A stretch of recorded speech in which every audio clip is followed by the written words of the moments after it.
Hello and welcome to the Plaid Sheep Oracle.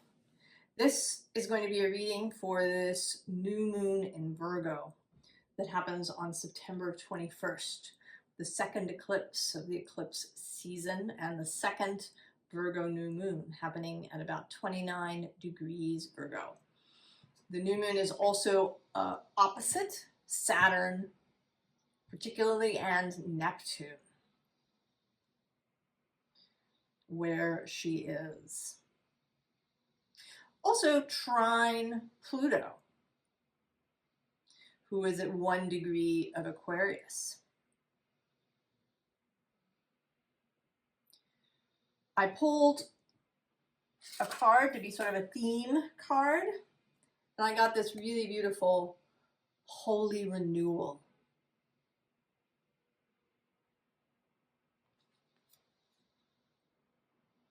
Rebirth, creation, cycles of healing, initiation.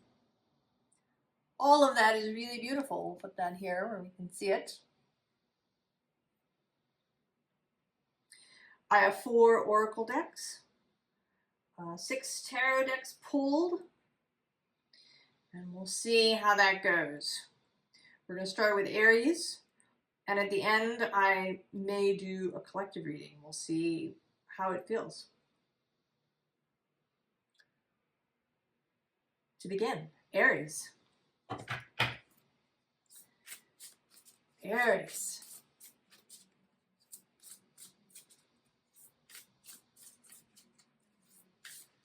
You sit almost opposite this new moon. It's so close. Especially if you have any placements in those early degrees of Aries.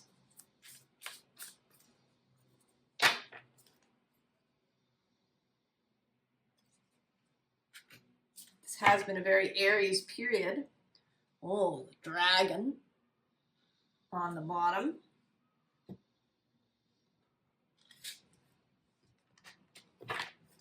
A very Aries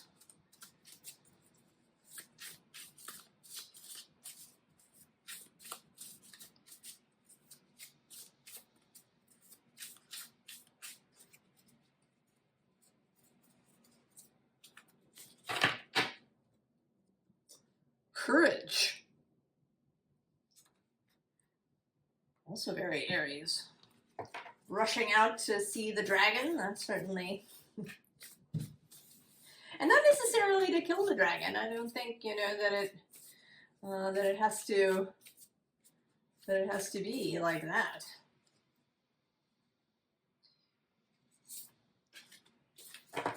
Maybe you want to converse with the dragon. Oh, the copperhead,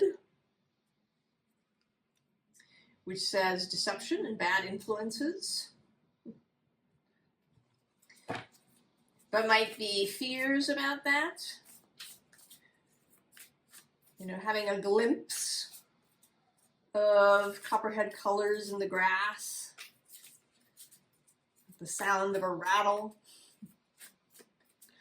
from a rattlesnake. There's things we fear.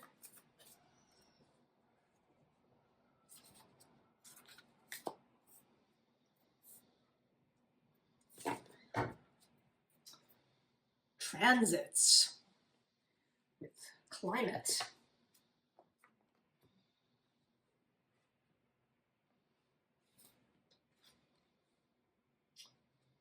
Saving.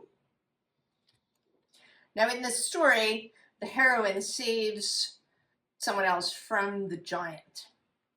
But this image and the look on his face makes me think that she's actually saving the giant from something. The soul journey.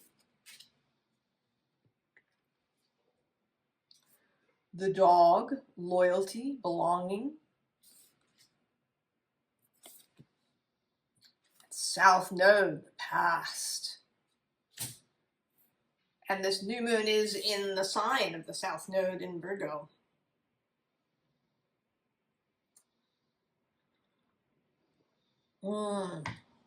Aries.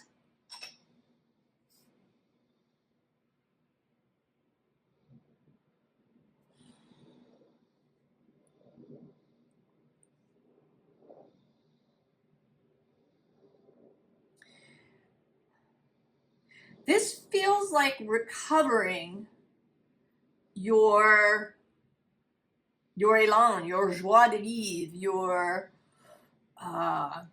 zest for life, your kind of Aries exuberance for going out to have the new experience, whatever it may be. And there is a very physical feeling to this.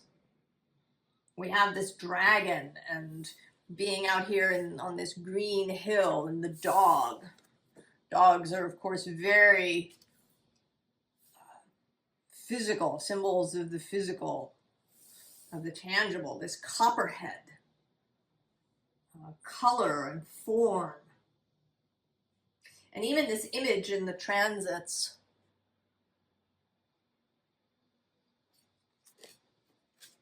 And it is, Virgo is partly the sign of the body.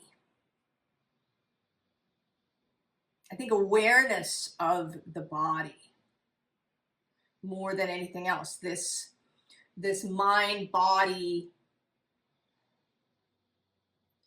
thing that we have, that I want to say is one of those things that isn't actually real. That it's a concept that we use, but the mind is not separate from the body. The brain is certainly not separate from the body.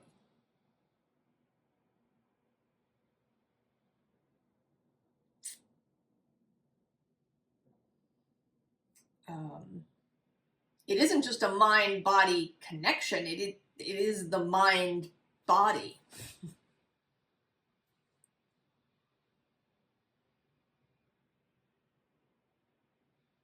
So the soul journey to re-embodying, right? We have this bee and this flower, more images of sensuality. A return to the physical, a recovery of the juice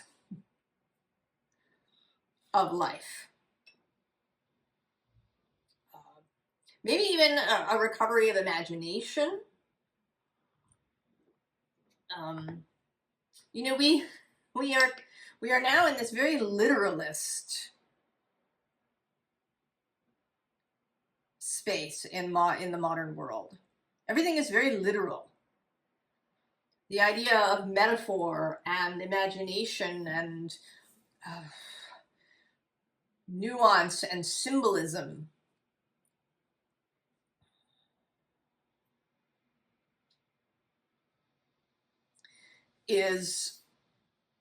seems to be inaccessible to many people. Even the myth retellings, there's, you know, lots of myth retellings out there. And they take a very sort of real world human event perspective. But these are myths. They're bigger than that. And it seems that you're going to recover some of this magic of life. You know, seeing things the way the dog does. This dog, of course, makes me think of the Labrador Stella. If you've seen her on YouTube, she's the dog that loves to leap into giant piles of leaves. Her humans rake up these giant piles in their yard, and she streaks across and leaps in to the pile of leaves.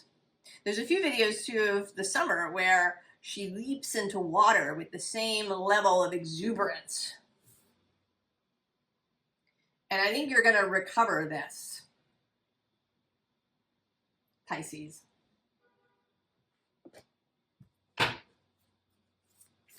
That if you've been hauling around a lot of weight, Aries can do that. Aries can take stuff on. You know, I have to do it. The world is messed up and I must solve it. And that can go down a heavy road. You can end up carrying, you know, the whole 10 of Wands.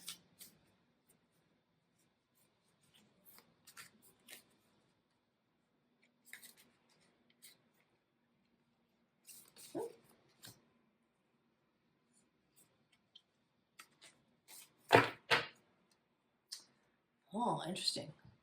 Two of Axes, Two of Swords. It's on the underside. Oh, the 10 of Cups. What's under there? Oh, there's the Ace of Jazz, the Ace of Wands. So maybe you have been, you know, maybe it's not about carrying weight. Maybe it's about feeling frozen.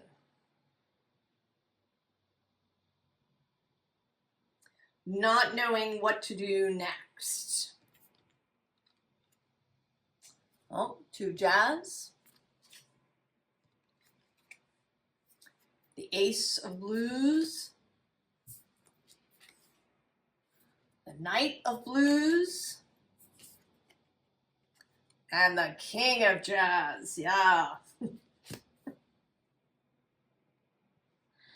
Yeah, Aries, you are coming back to yourself, to that Aries gift for life and juice and renewal.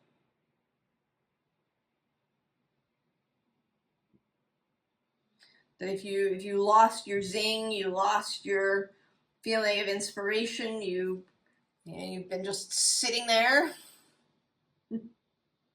And this doesn't mean that you need to, you know, start a new business or go and do something on that scale. This feels more like your daily existence. And that's part of Virgo too, how we live our life in a day-to-day way. These are all, you know, these are all rituals.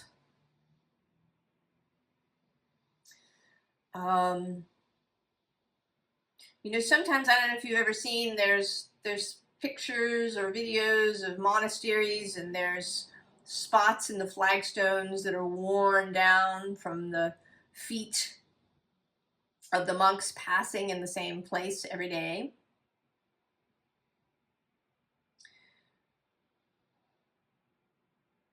What we do every day,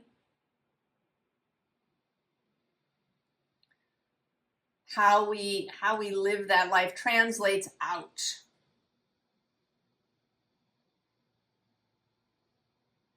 And it seems to me that you're walking away from something. And you are more interested in where you're going than where you are walking from.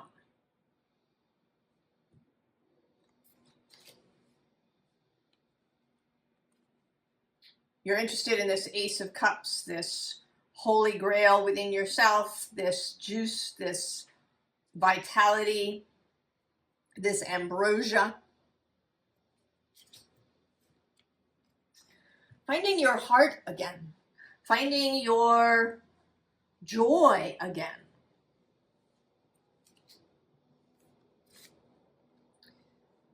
And then coming to this King of Jazz,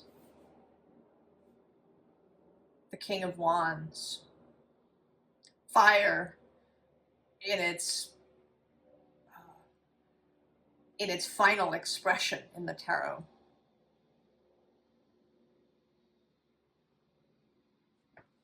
Oh, Aries, that sounds really great. Getting your fire back, getting your joy back, getting excited about things again.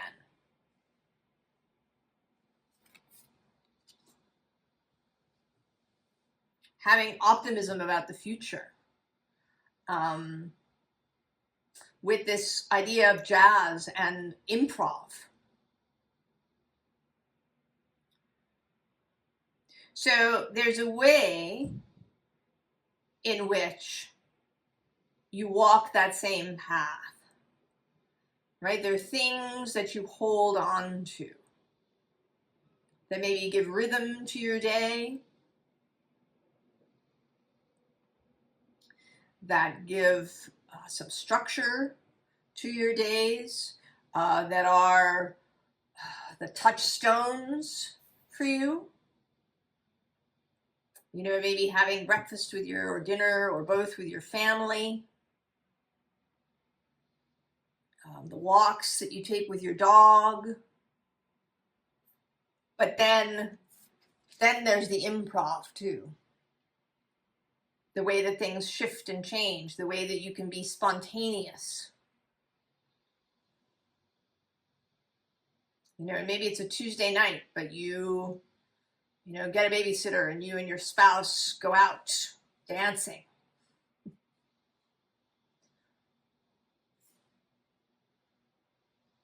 Or you do something different at work, right? You can have both this space where you are held, and then also this improvisational space.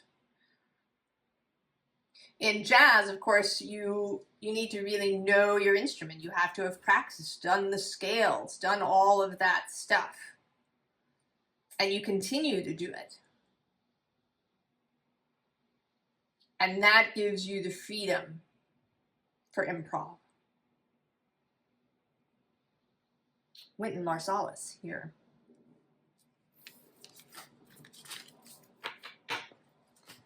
Aries.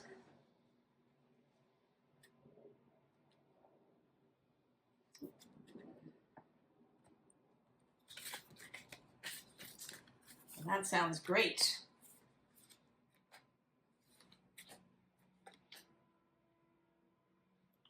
Taurus. Taurus, if you didn't watch the intro, our theme is holy renewal.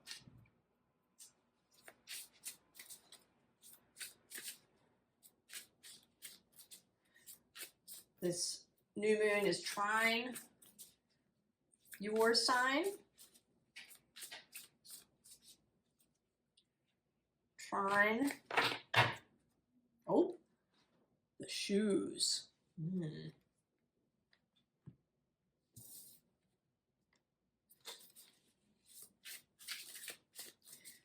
There definitely seems to be, and it's not surprising at all, a sense of renewal, of divesting of things.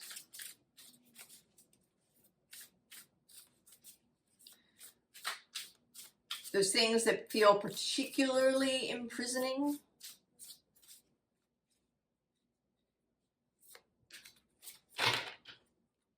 Oh, nurture.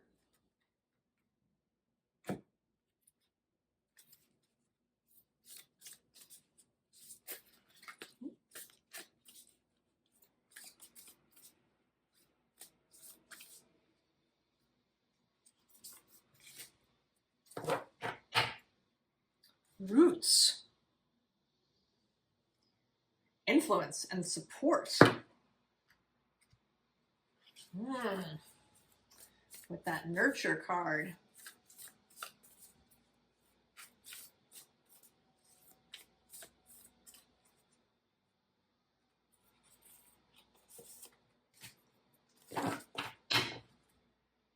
Oh, Chiron, heal.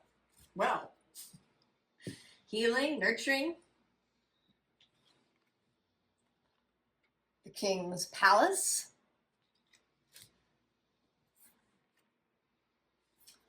Breakthrough.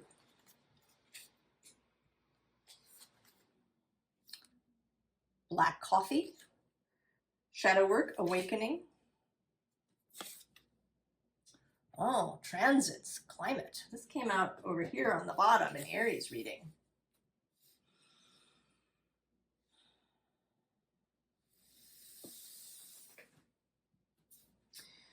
You know, we've been talking about, for you, coming to understand the mutability and flexibility of the physical world.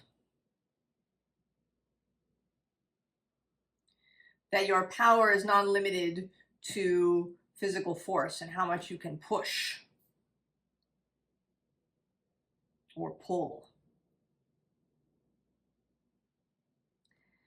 And this feels like that final breakthrough that you've been seeing this palace, I think, as a prison.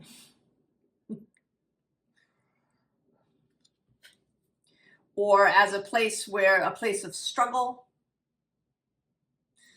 And the palace here being just the world and total. Your life. Right? The shoes is about the shoes that dance the wearer. Rather than the other way around. That are exhausting.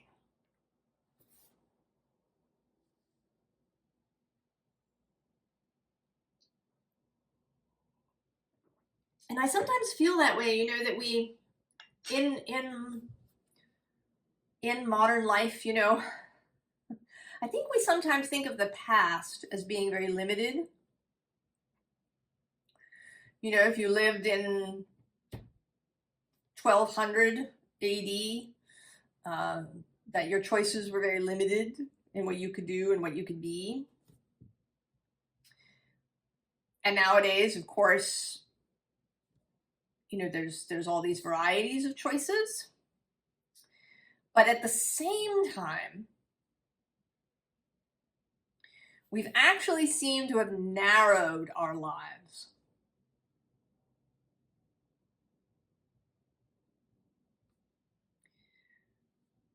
That we've kind of made all these right, that the choices are largely mental.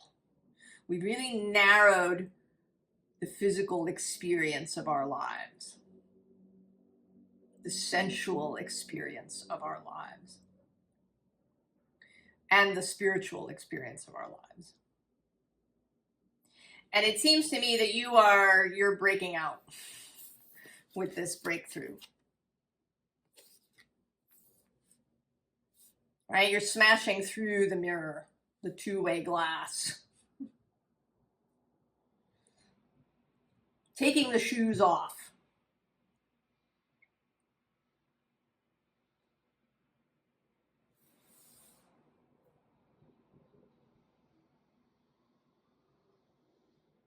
Nurturing a different kind of life.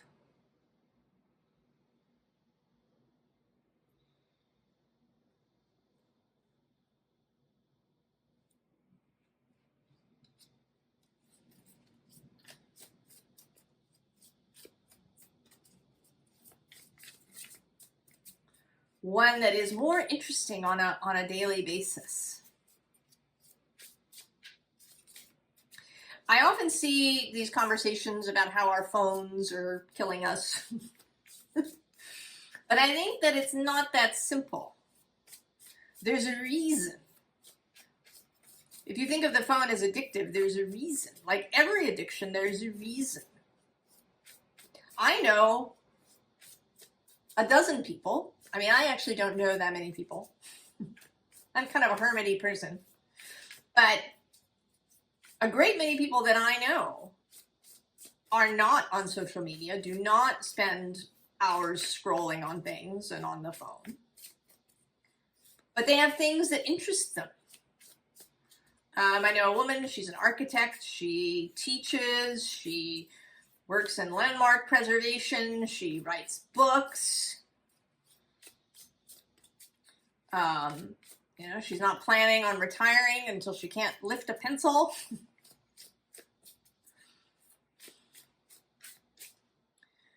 This is, right, there's joy and interest in it for her. She's never seen Instagram.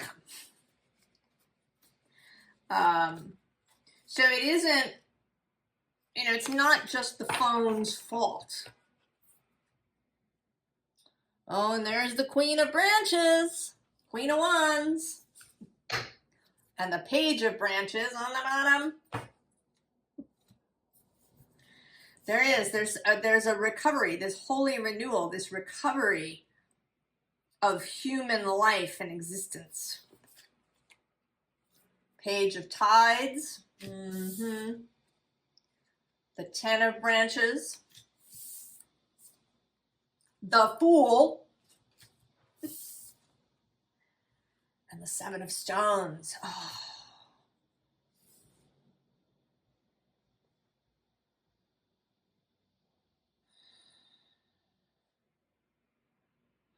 Absolutely. Coming out of the previous structure. Leaving, going. Taking up this page energy of Wands and Cups. This innocence we've been talking about, this energy of homecoming to the whole self, coming out of the forest, seeing the way out. That this page energy allows you to see the way out. And then you can get on the ship.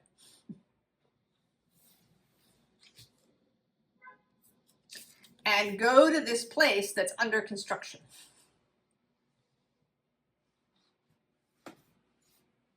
Or maybe it's even being renovated. Right? Renovating the king's palace so that it's more human. That it suits your nature. Renovating your life so that it really suits your full human nature and who you are. Whatever that means to you personally. Widening the scope of your daily experience. Taurus. And understanding how much control you have. That there's many things, perhaps you think you're supposed to do them or that you have to do them in modern life, and maybe you just don't. And so you don't.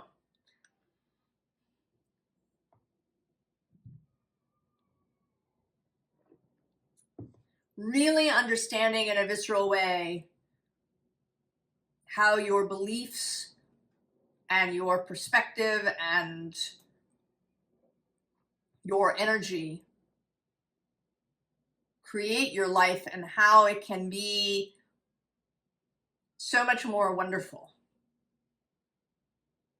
How it can feel more wonderful. I mean, it's not about having more or doing more, but having a richer existence.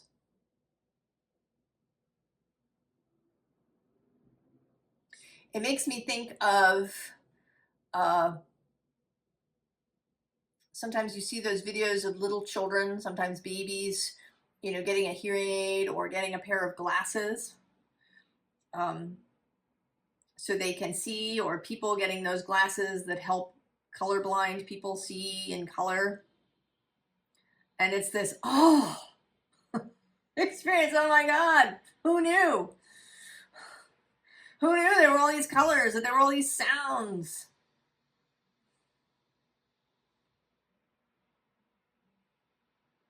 Right? You're going to uncurl. If you've been in a fetal position because it all feels too much, that it's this prison, this will give you the opportunity to uncurl, Taurus.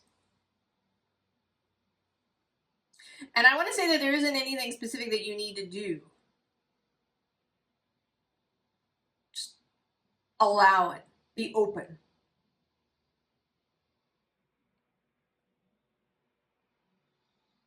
To what arrives.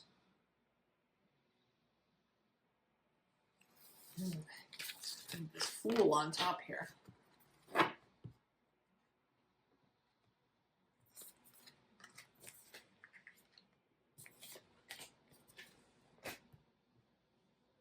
Okay, Gemini. If you did not watch the intro, Gemini, the card for this whole reading is this holy renewal.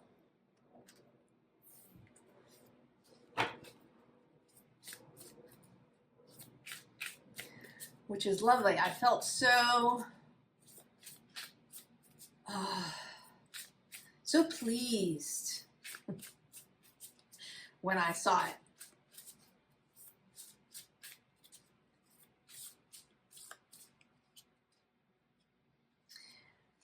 Now for you, Gemini, of course, oh, this is interesting. King's Palace. This was in the Taurus reading in this position.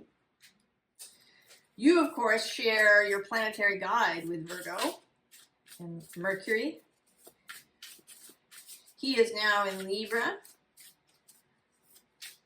He is at the tip of that triangle. It's actually a kite. Neptune at the top. Uranus and Pluto at the two sides.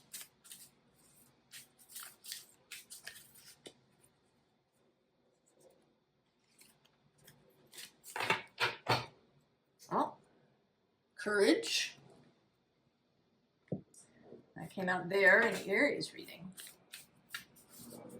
I do think that courage is something we're all going to need to call on.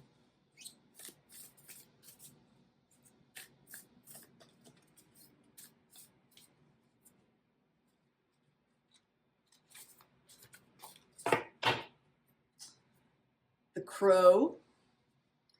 Now this is dashed hopes and mourning, but in Musée, right? It's a mailbox. Incoming mail, or maybe outgoing mail.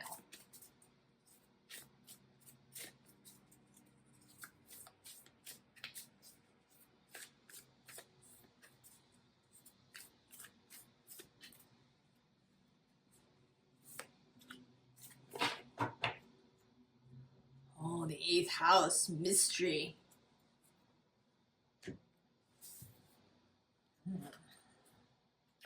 The Mirror. The Unfolding. The Conch Shell. Homecoming, Afterlife. And Juno, Partnership.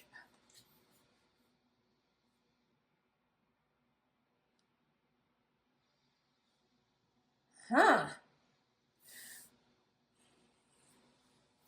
Well, I definitely want to say that there's some sort of message incoming. And I think that depending on who you are, it's going to come in different ways. It may come as a sort of self-realization with the Mirror, or also in a divination way, asking the Mirror, asking a scrying bowl, asking the cards. Here with this book, it may come through something you read or see in some way. It may also be an event that unfolds. The conch shell certainly as a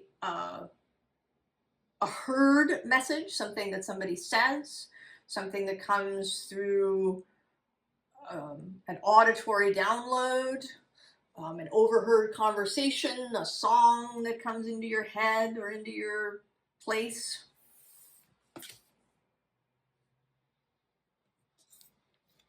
Or that is received from a very specific person. From somebody that is close to you.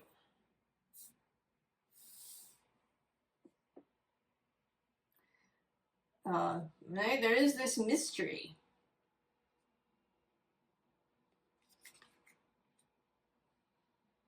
That there's some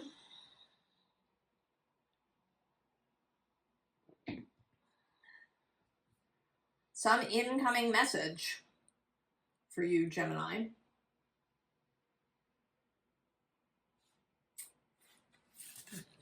Let's see if we can find out what it's related to. I mean, this King's Palace makes me think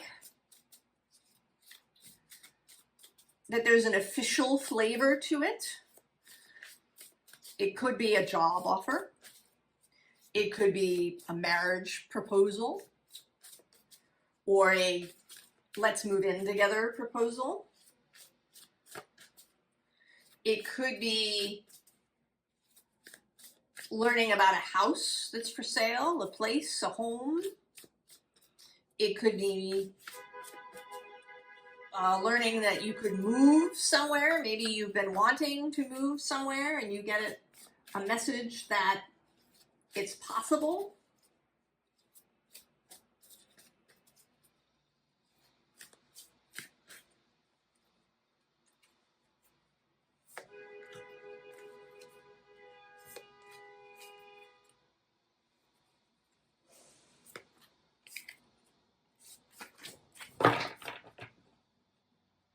Oh yeah, the sun, clarity.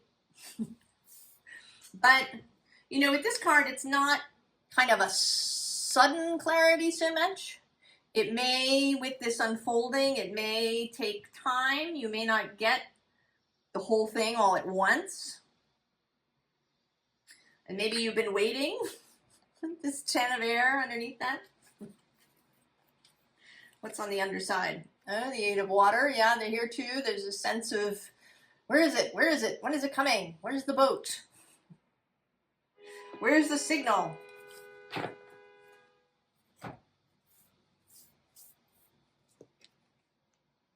Oh yeah, there's the moon. The 7 of water. The 6 of earth. And the 4 of air.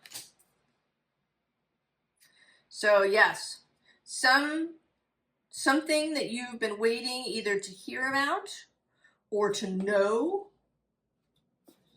It might be the solution to something coming in. Clarity about something. Maybe you've been wanting to move either your home or your job and you just haven't known, you know, where do I go? That becomes clear. That out of all the choices, one starts to stand out to you in a way that it hasn't before. And then you get down to it.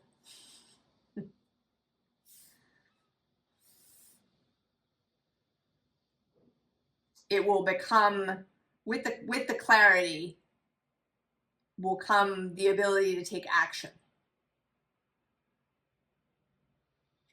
To unfold something further. And to feel relief, to feel success. You know, I reached the top of the mountain. We're here. We've arrived. Now I know what I'm doing. I can relax my mind.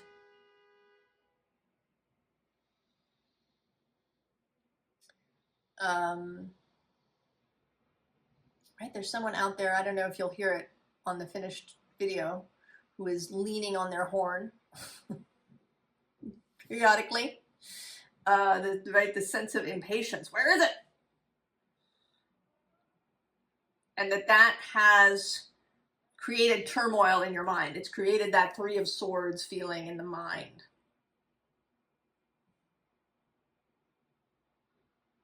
And now we have the 4 of Swords, the 4 of air, the relaxation, the stabilizing of your mind. So it's coming. I don't know if it'll happen on Sunday, on the day of the eclipse, or if it will unfold in the days and maybe a couple of weeks after. But clarity is on its way, Gemini. See if you can find some ease before then. I imagine that will help.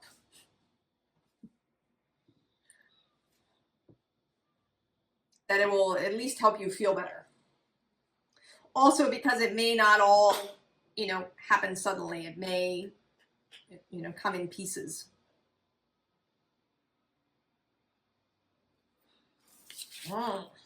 Intriguing.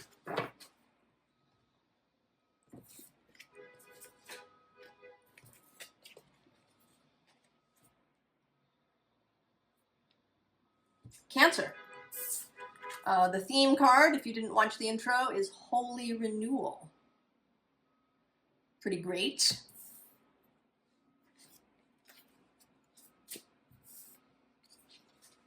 Pretty great.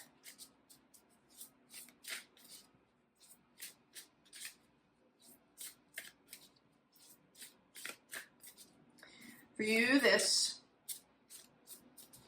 moon is sextile.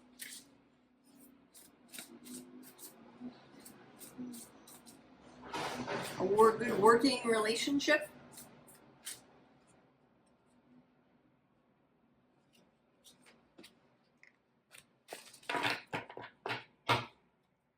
Oh, disguising. That's interesting.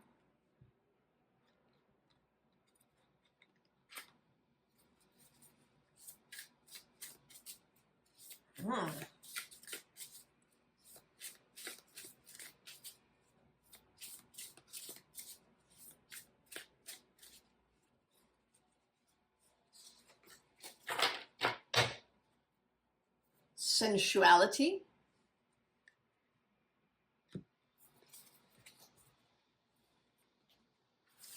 Where are you going with this, Cancer? What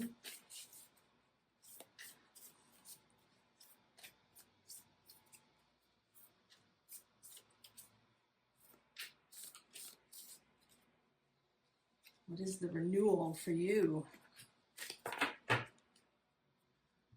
Oh, the cicada. Metamorphosis. Life cycle.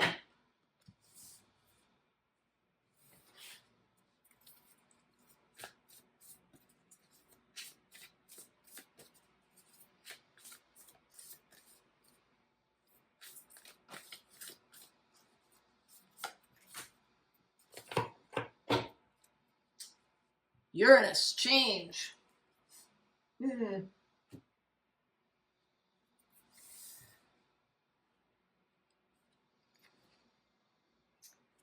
Saving. Oh, this came out in Aries reading. Reverence. Live oak. Longevity, reliability. Vesta, the hearth.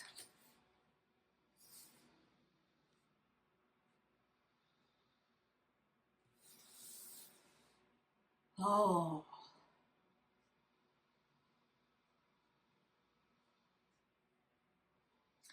Well, this does seem related a little bit to the Aries reading.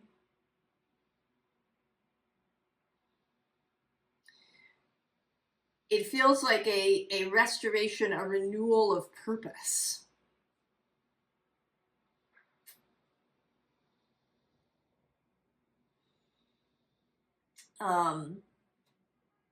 It is certainly possible. The Cancer archetype, when it is distorted, when it falls into shadow, can be overgiving, can be codependent, which is a way of controlling, can be excessively empathetic, can get all mixed up with other people,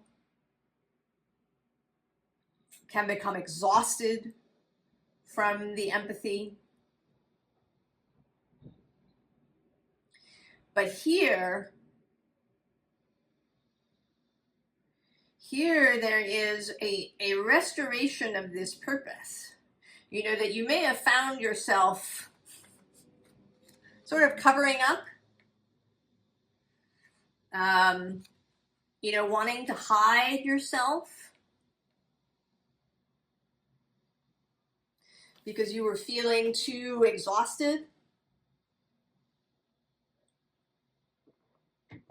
You know, maybe wanting to change how you do things to be less cancery. But I think that the way through is not to be less Cancer-y, not to be less caring or interested in the well-being of others, but to understand, you know, where you end and other people begin, to see that you are the oak tree, you have strength. You don't need to do it all yourself and through only your own power. You are connected to Earth. You are connected to your source. I'm seeing now this, you know, that this giant is carrying this tree that's been sort of pulled out of the ground. Replanting yourself.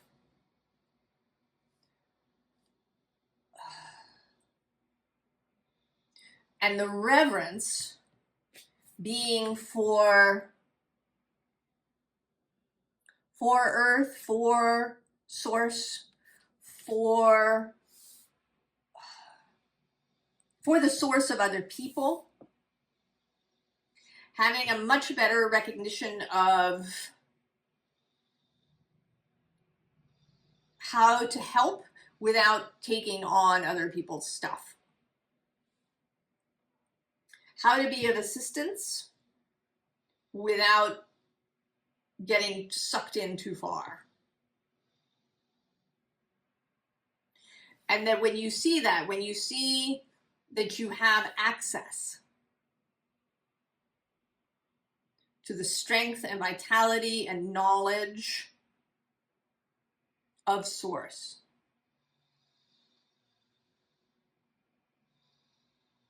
and that this information may be coming through with the sensuality card with your own body. That is a Virgo space, the awareness of the body.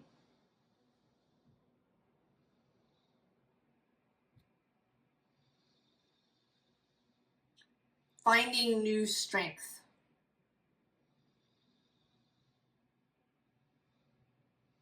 And being able to recommit. To recommit to the mission.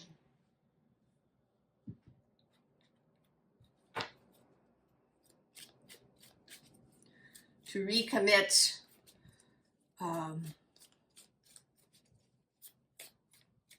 I'm certainly thinking now of, you know, a home situation where you may have found yourself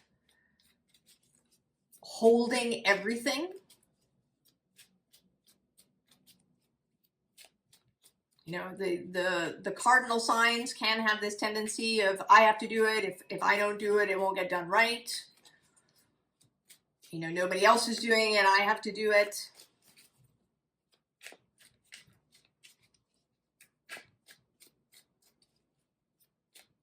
Wanting things done in a very particular way. There's a control aspect to being the one who helps everywhere.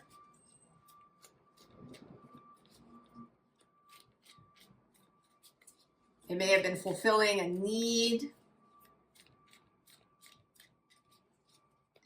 And now finding the way out of that deep hole, you know, filling a hole within you idea.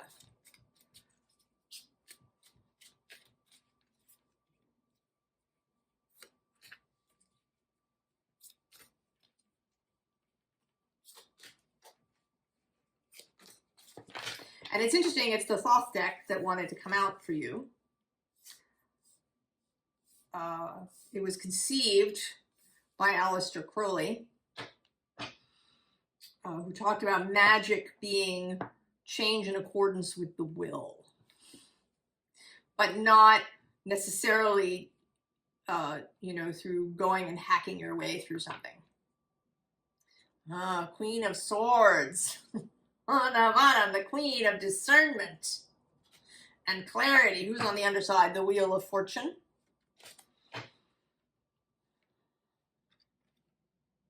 The Lovers. Four of Cups, luxury. Six of Wands, victory. And the new Aeon, judgment.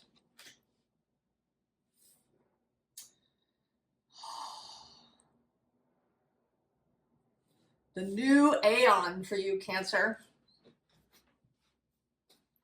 One where you can be dedicated. Be dedicated to being of service. That is also a Virgo idea, to be of service. But in a way that is not depleting. In a way that's fun. In a way that comes from the heart, making choices from love and, fully seeing others. So not taking over somebody's life or wanting to make everybody else's choices or worrying that people are not going to make the right choices. Allowing people their own sovereignty.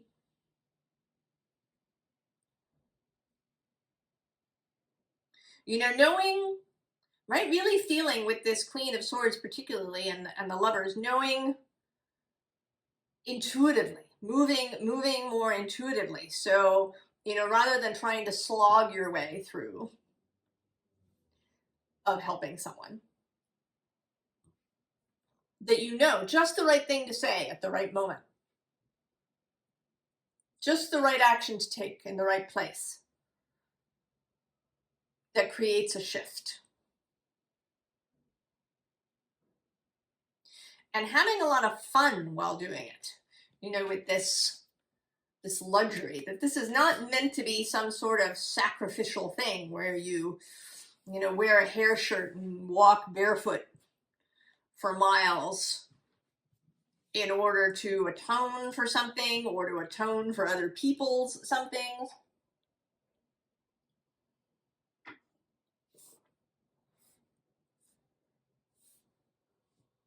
This is a release of the slog. A release of feeling like, I have to do this, I have to do this. Right? That's kind of an anxiety thing. We all have ways to relieve the anxiety of life. The coping with or handling uncertainty.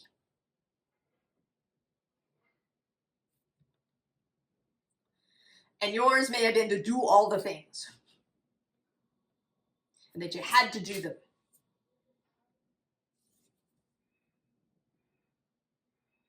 And you are releasing that. And you can recommit to living this life that you want to live where you do nurture people and communities. But you do it in a way that is fulfilling and revitalizing and nourishing for you and everybody else.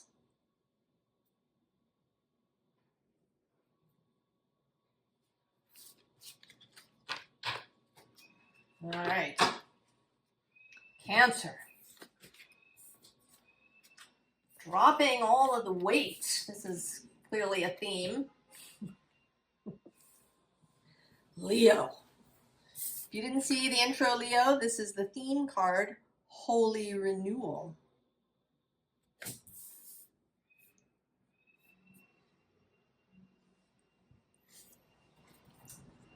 Holy Renewal.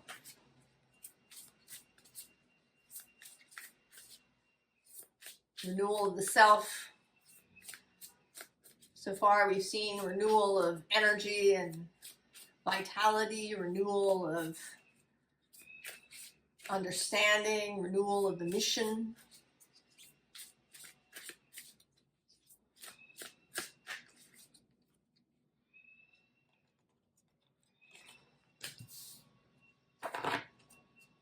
Oh, Giant.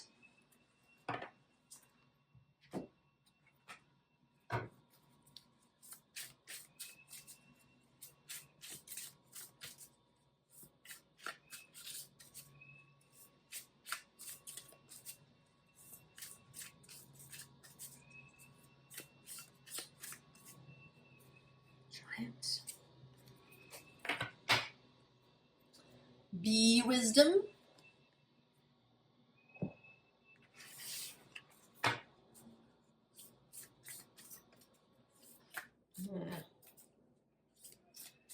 There's something about the snake.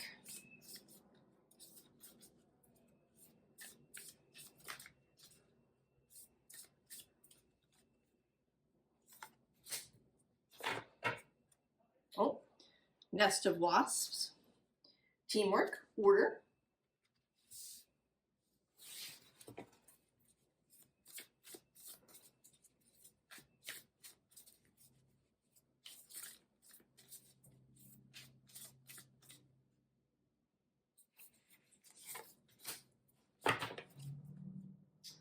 First house, arrival.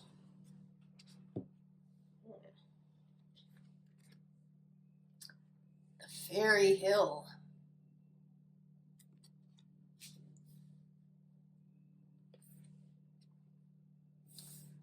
Manna from heaven. Black-eyed peas. Wealth, prosperity. Conjunction, alliance. Oh. Leo.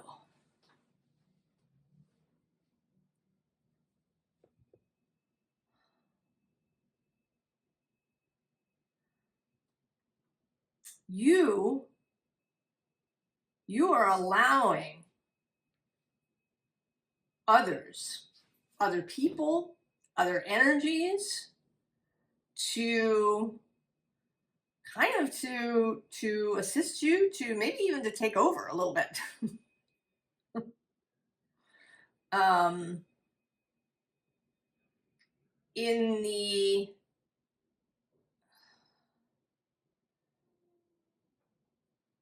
In your life. The example that comes to mind is that you are a creative, you're a creator in some way, you're an artist, you're an author, you create things. And you've been running your own business.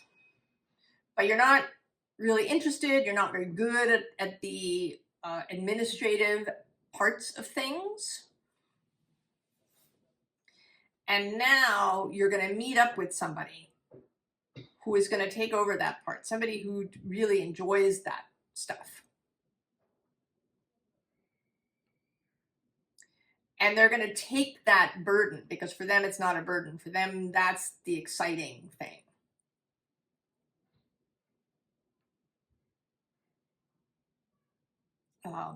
You know, maybe there's somebody who really loves numbers, or you know, they love the maintaining of things.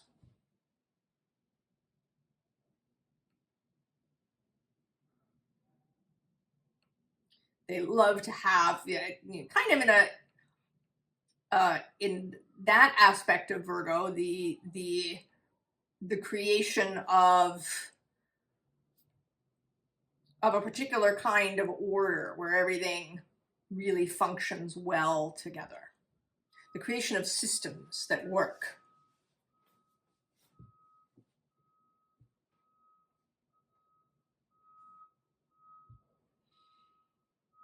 And you just get to watch it happen. You need the fairy story that comes to mind, of course, is the shoemaker, who shows up in the morning and the brownies have made new shoes. Right? The arrival of manna from heaven. It could also be somebody with money, an investor. I mean, maybe it's meeting somebody that you end up living with, a spouse, a romantic partner, who is the breadwinner, who really enjoys their job and creates enough wealth and prosperity so that maybe you can stay home with your children, or you can have this business that's home-based, but maybe isn't, you know, doesn't fully stand on its feet. You know, you paint, and occasionally you sell a painting, but it's about the joy of that. And you've met somebody who is absolutely excited to support you in this. It could even be a patron in the old way of things.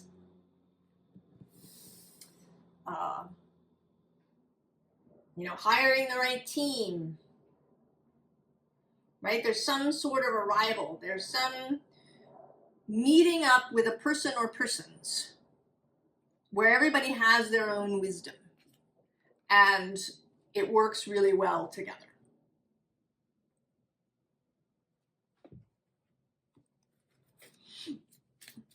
Oh, Leo, that's very exciting.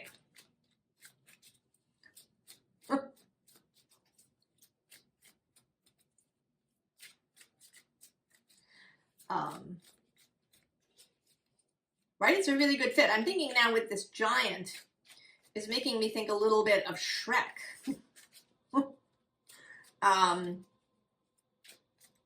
Right? He lived alone in the forest for a long time until he met the princess.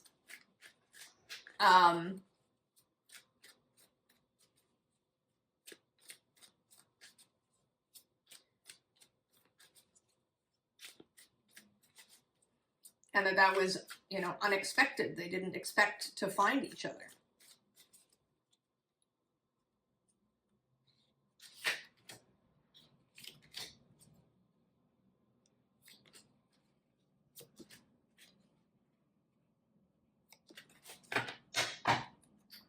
Oh, Knight of Wands on the bottom.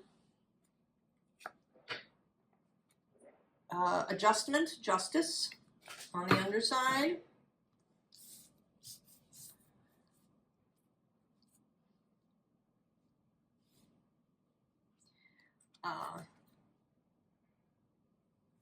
Oh yeah. And then next to that is wealth, the Ten of Pentacles, and the Wheel of Fortune. So I think that you perhaps are this Knight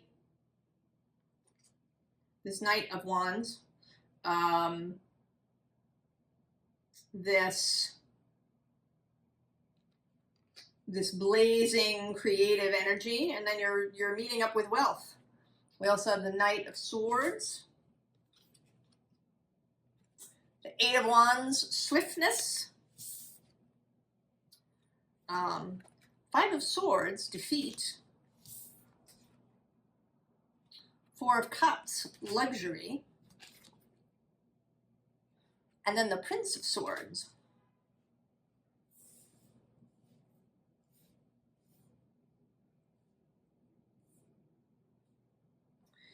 So this feels a little bit like a caution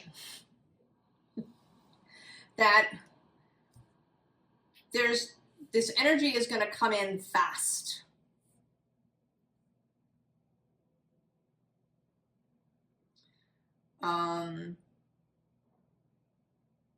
You know, Mercury is now in Libra. He's moving sextile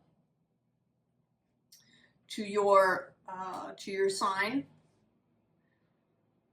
So there may be a lot of information that comes in. It may feel overwhelming. This Five of Swords in the middle, as I don't, not defeat, but a kind of mental, it's so much. You're fire, but you are fixed fire.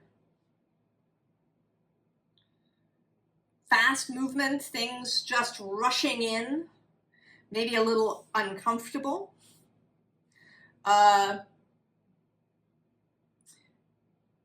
You may feel a little defensive. You know, if somebody shows up and says, hey, you know, I have this fabulous idea, let's do this. You may feel sort of carried away.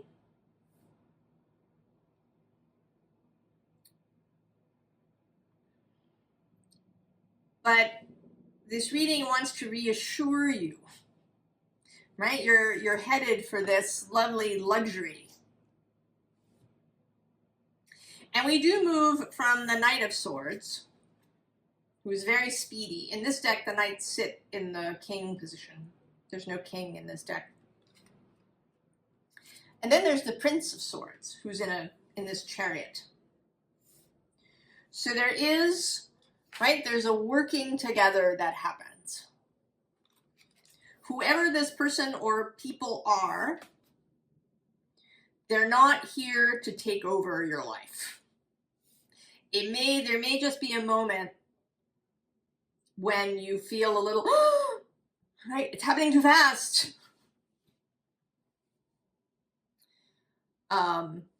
This is an alliance. You know, there's a different deck where the Wasp card is seen as sort of an enemy. But here the Wasps are teamwork. And actually, I'm seeing now that this peacock is underneath. So, right? Here you are, you're this peacock, you've been, doing your thing, and then suddenly all the wasps show up.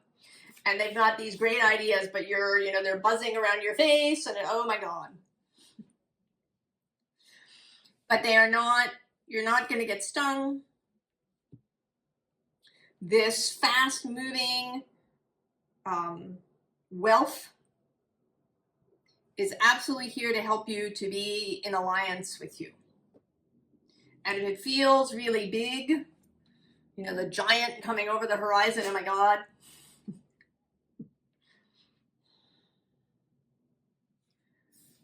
Take a breath. It's okay.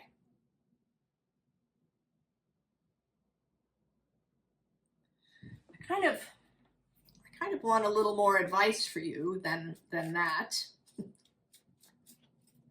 A little more.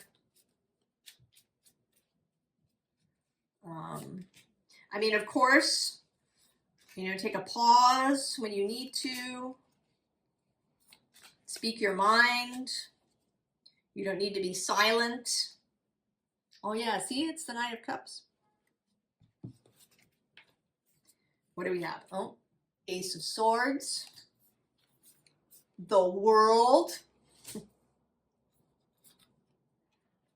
The Four of Wands. And there you are. Strength. Okay.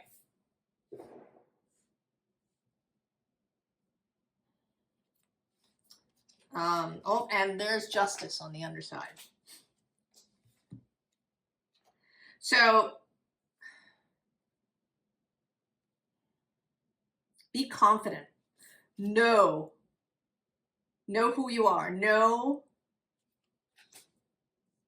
that you absolutely have the capacity to fly at speed with this group or this other person. You are Leo, you are strength.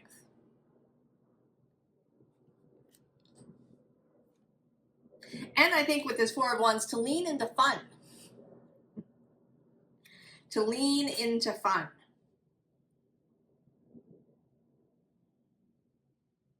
To lean into delight.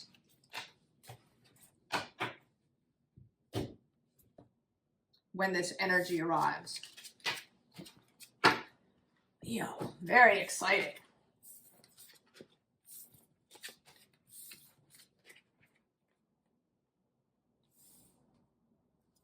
All right. Virgo. If you didn't watch the intro, our theme card is Holy Renewal. Beautiful.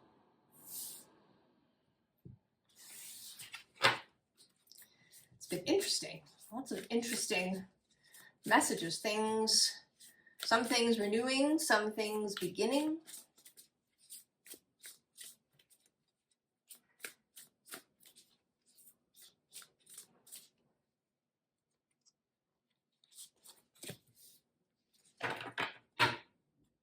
Oh, very.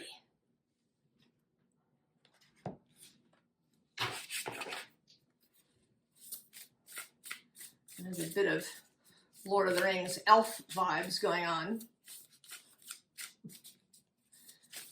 Galadriel.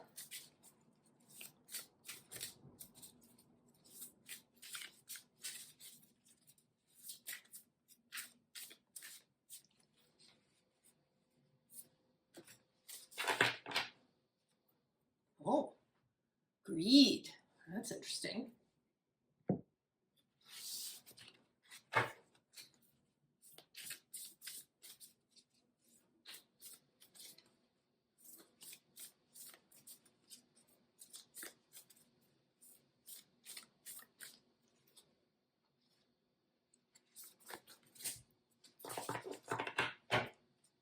Oh, black coffee.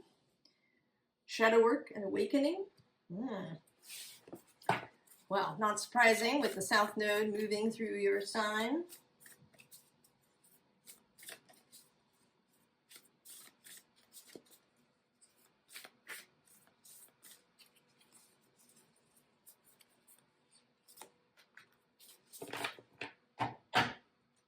Oh, Uranus change.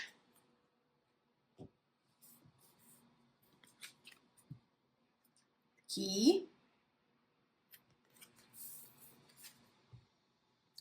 Protection. Axe. Division, lessening. And Libra, balance.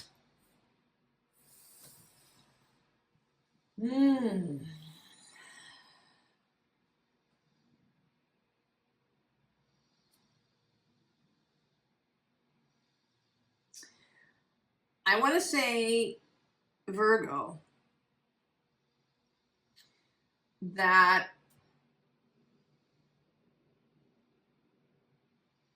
this axe is giving me Tower vibes. That something is about to be chopped out of your life.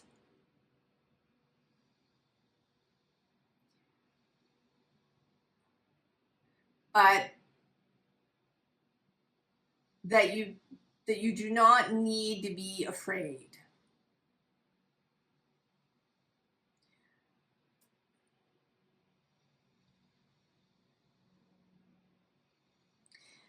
I mean, this whole thing feels very, oddly, I don't see you anywhere in these cards. This all feels like it's happening through an outside agency.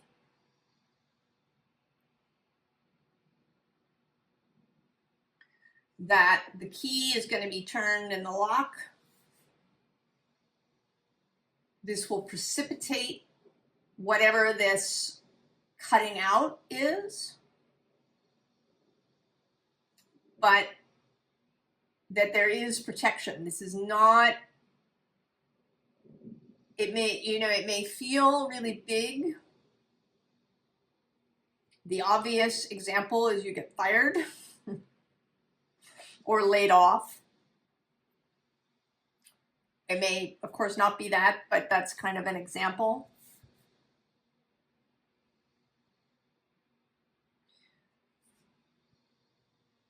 But something else will be incoming. This is not, right, with this Libra, something going away will be balanced by something coming in.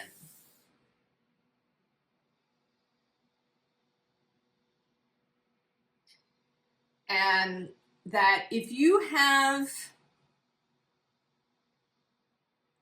if maybe you've been worried that you are greedy, or that you might succumb to greed if given the opportunity, that if somebody gave you a whole pile of money that you would hoard it.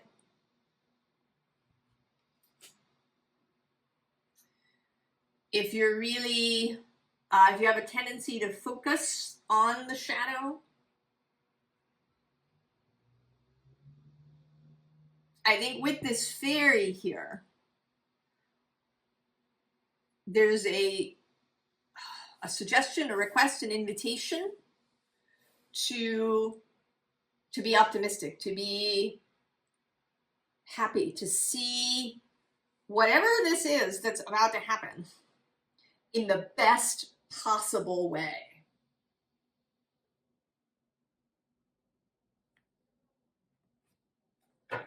I know, I apologize.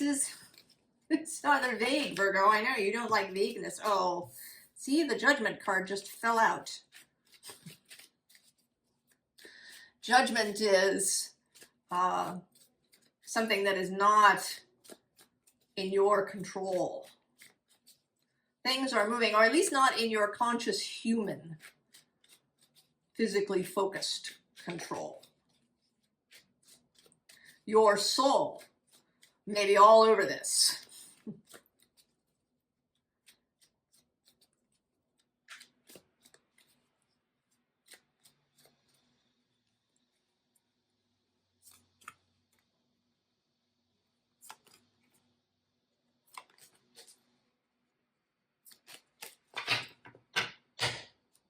Oh, there's the Knight of Swords. And the Ace of Swords on the bottom. The Emperor. Five of Wands. The Two of Pentacles. And the Page of Pentacles.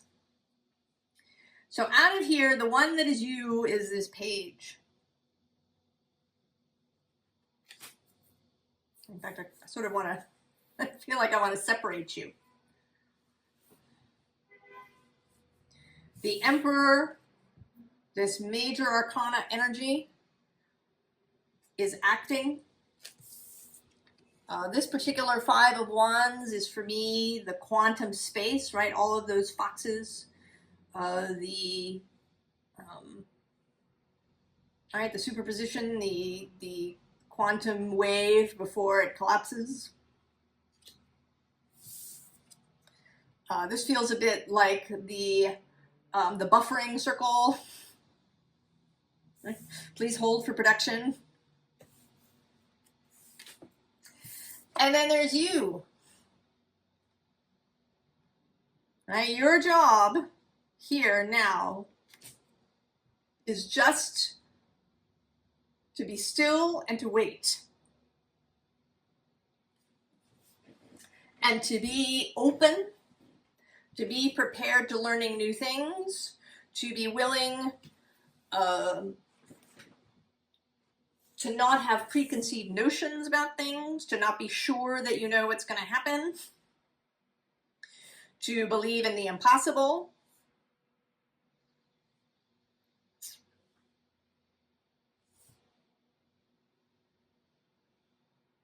I don't know, can I have just a little bit more for you, Virgo? Just a smidgen. Who was under here? Oh, look, it's Justice coming out again. This matching up with this Libra card.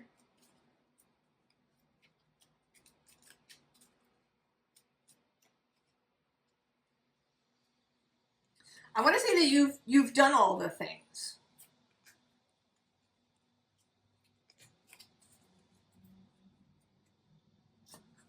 There you are, the Hermit. Who's on the underside? The Eight of Wands, incoming. Eight of Pentacles. The Magician. And the Five of Wands repeating. And here you are, you're just like, oh, and the Empress is, and the Tower. And the Queen of Pentacles, and the Three of Pentacles. There you are, watering your land, and the Ace of Wands. Virgo, just relax. Have a nap, read a book, make dinner. Shh. You've done all the things. No more questions.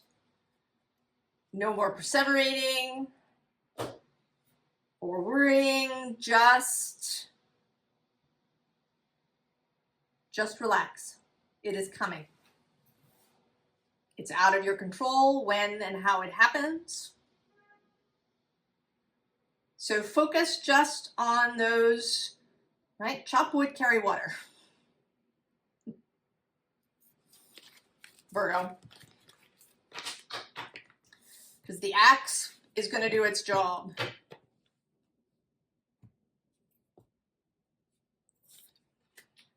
Virgo.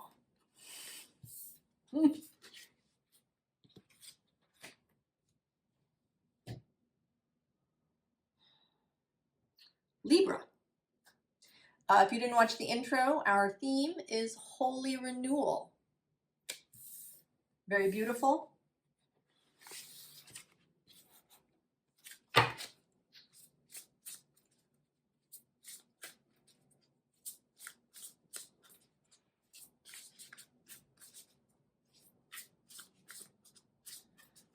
There has been a feeling of things coming into balance, not in a rigid way, but in a dynamic way.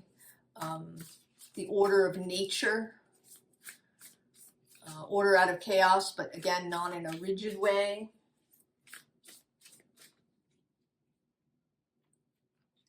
But in the way of life. Oh, the fairy. This just came out for Virgo in that same spot.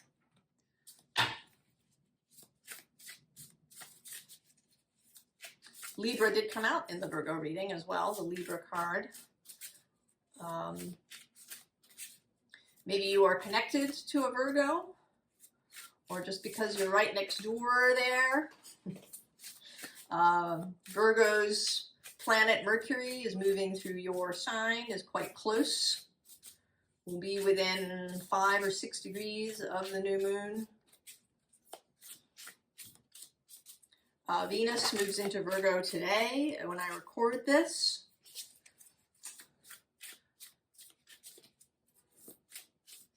So Venus and Mercury are mutually receptive in each other's homes.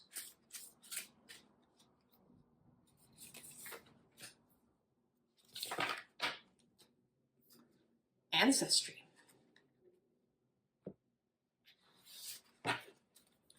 This sense with Virgo and oh, you want both. All right. And this bottom? Oh, the alligator. Silence, introspection. Oh, the peach on the underside. You're the only one who's gotten to see an underside.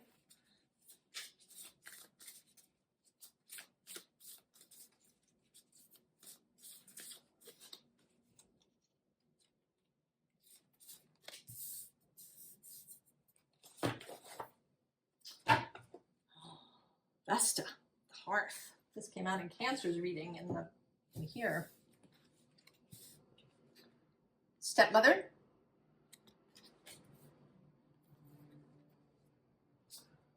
Overwhelm.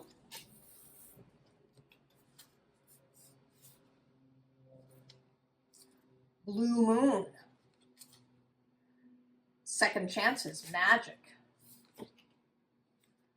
And the Psalm book with rejoicing and faith.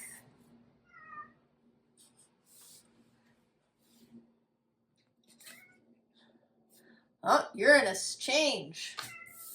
Oh, can you hear that? I don't know if you'll be able to hear that. That's Jupiter demanding things. Pause you for just 1 second. Libra.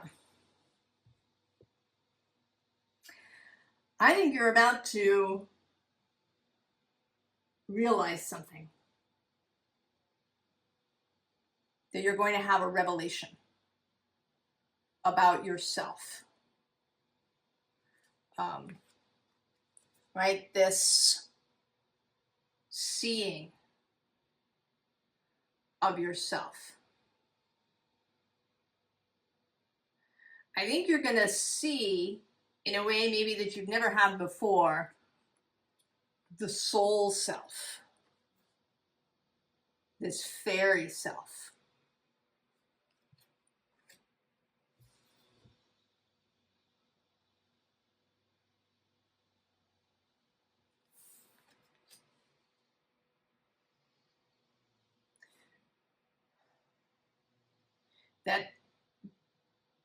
That you're going to get much closer to an integration with your soul self, with your source self.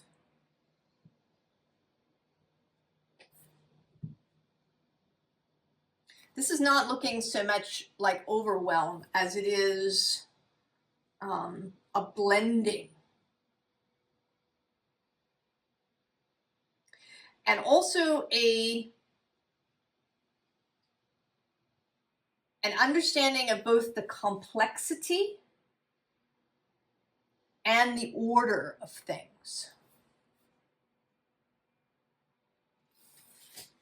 That you're going to have a new understanding of how reality works. With this blue moon magic, and then this faith,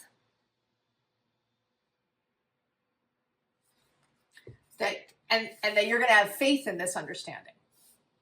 We can hear all of these things. We can read about, magic or the law of attraction or all of these things.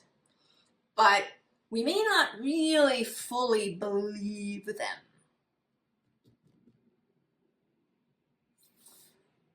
There may be lots of doubts. Because we live in the physical world. Stuff appears to happen through physical causes. Or physical causes alone.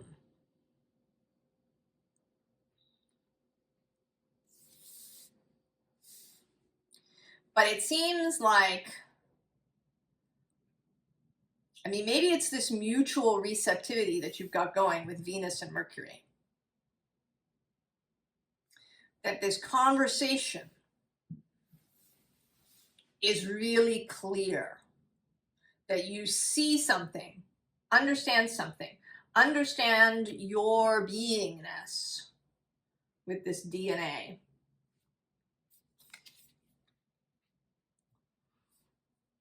In a way that you have not before. And that this prompts you to create change.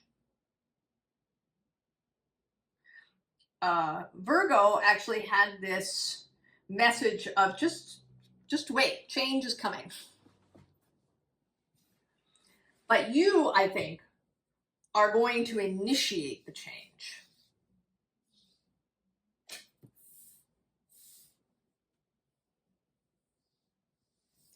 You are going to take an action.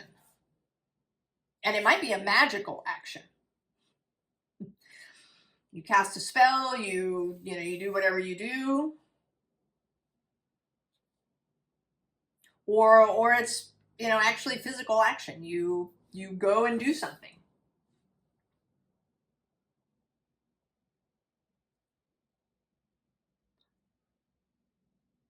That is really, maybe you've really been wanting to do it, but you didn't think it was possible. So there may also be, an initial spell, an energy shift, an energy focus, and then the action comes out of that. But it is definitely coming from you directly, Libra.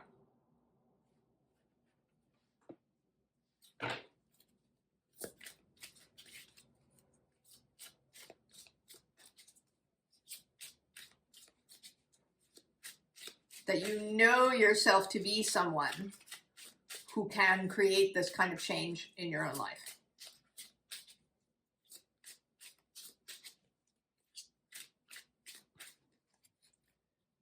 Seeing yourself clearly so that you can go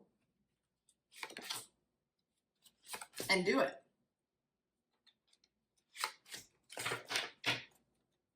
Oh, King of Swords. Ah. You are normally associated with the Queen of Swords, but there is a very, right, this action-oriented idea. Ah, and there's the Queen of Pentacles on the underside. So this combining of those energies. 4 of Pentacles. 3 of Cups. 5 of Wands. Strength. And the 2 of Cups.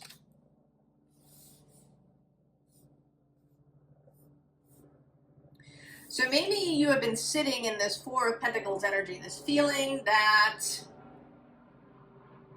or previously, that the only way that anything is going to change is if you figure out how to act on the world in a physical way. You have to figure out a solution. But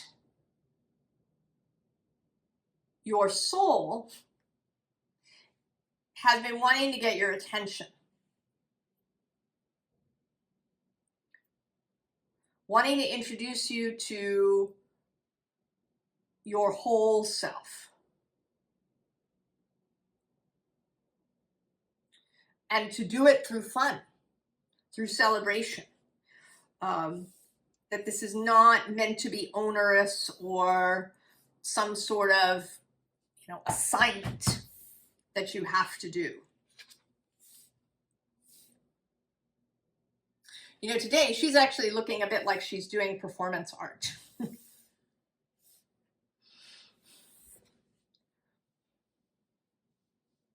That this creational process, this Uranus change process can be interesting and fun. Can be with this Leo strength energy, it can be creative. That, and that you're not alone, right? You have this unseen self,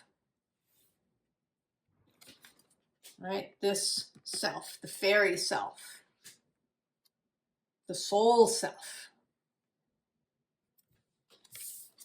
that is right there with you. And you go from, not looking at each other to looking at each other, to seeing.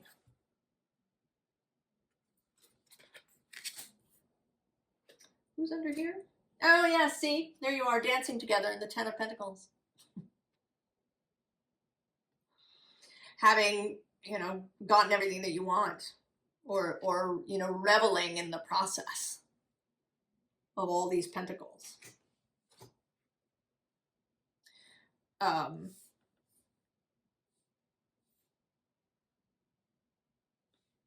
We can have this burdened feeling around life. We see the world as something that we have to conquer and act on in this, perhaps even sometimes aggressive way, in order to receive and to have what we want. It's like a struggle. And it may feel especially like a struggle if you tend to have a lot of air energy.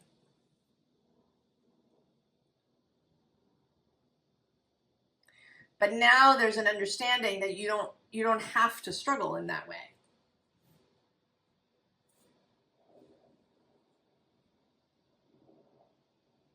That you can really do it by changing the energy first.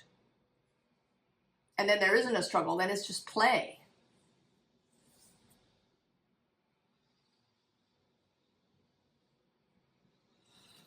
Oh, Libra. A new form of creation and manifestation without the struggle.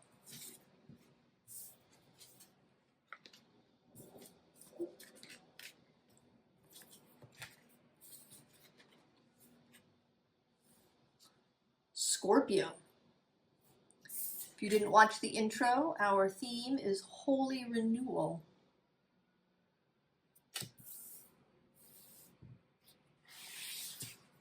Which is lovely.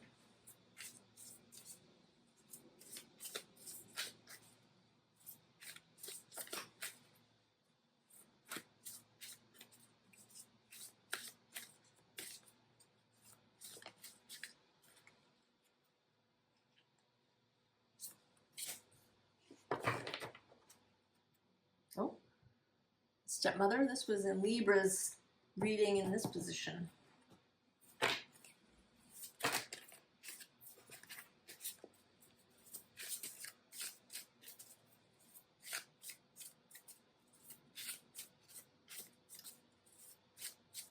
Renewal, Scorpio.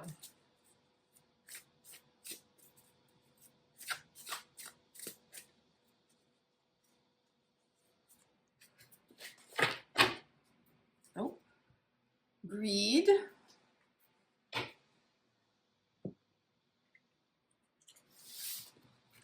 That interestingly came out in Virgo's reading in that position.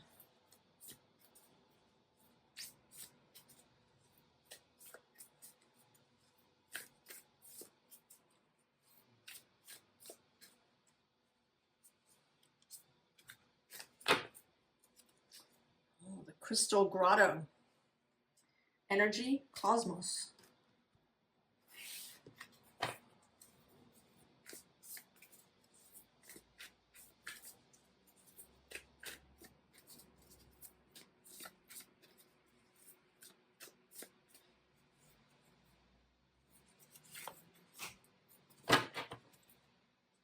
Sun with Source.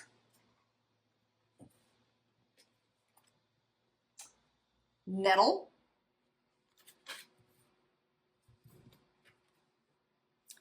Manifestation.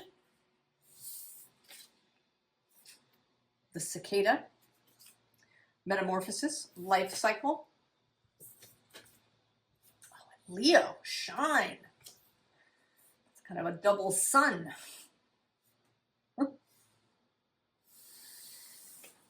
Oh. Well, that's interesting with Virgo, but also Libra being referenced here. Virgo's reading talked about a change that's coming that Virgo is not in charge of. And I feel a little bit about that here. That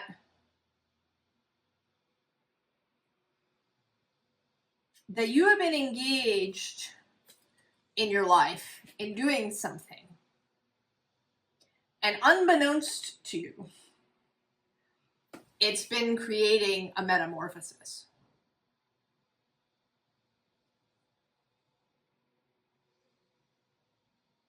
You know, I don't know, of course, whether caterpillars are aware. Do they have awareness that they're going to become butterflies or cicadas?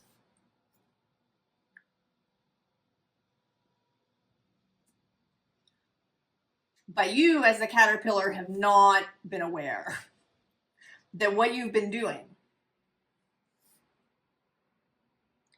is creating a metamorphosis. You know, because we have this, right, these two hands. This is from the Sistine Chapel ceiling of God and Adam. Adam being granted life from Source.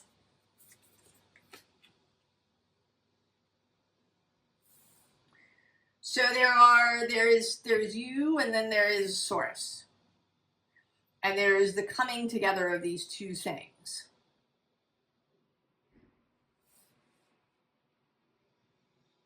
And that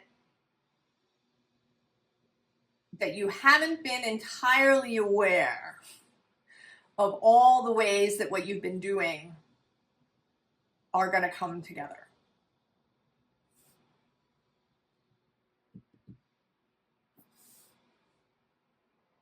I've actually been watching a few videos from this YouTube channel of this candy company in the Netherlands. And they make these hard candies that are, they combine different colors, and they actually make so that you end up with this little candy that's, you know, about the size of a dime or a nickel, and it has an image in the center. So maybe it's an apple or a banana, or sometimes it's a whole word. And they do it by making it in like a big form, and then it gets stretched out in a machine. And it's really interesting because you can't always see it, you know, when it's in the big form. And then when it's in the tiny form, it really becomes clear. So it's like that. There's been this process. You've been doing stuff. And it is going to come together in some way that you cannot see all of.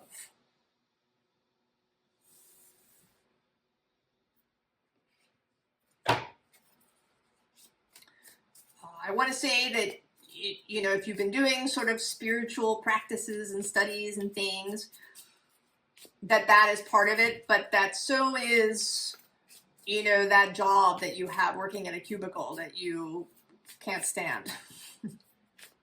Or, you know, it's babysitting your sister's kid. And it's, you know, talking to your neighbors. And that it's all of these things, some of which you didn't, you know, either you really don't like doing, or they seem unimportant or irrelevant to the whole thing.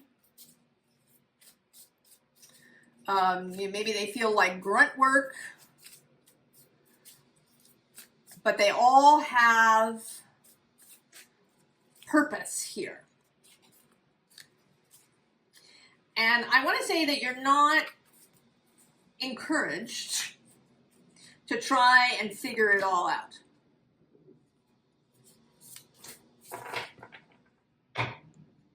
Oh, there you are, the Queen of Tides, Queen of Cups. Ace of Branches, Wands on the bottom there.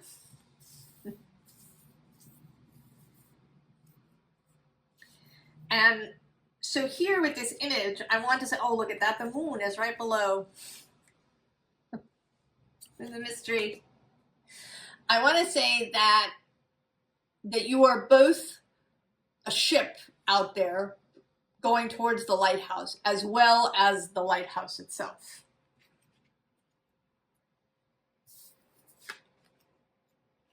Death, here you are again.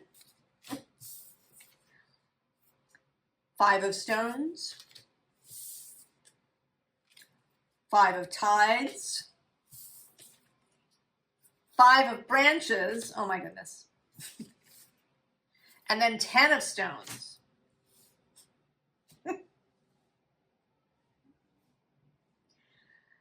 Oh, Scorpio.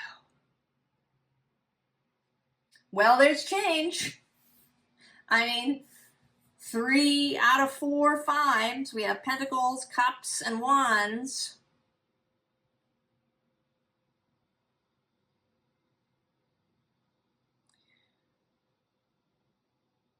There's going to be big change. I want to say that everything is going to change. That you are the caterpillar who's going to suddenly be the cicada and you didn't realize. I mean, you knew there was something going on. You knew that you were doing stuff that you were supposed to do or that you thought you were supposed to do, but you had no idea. You knew there would be something, but you didn't know it would be this.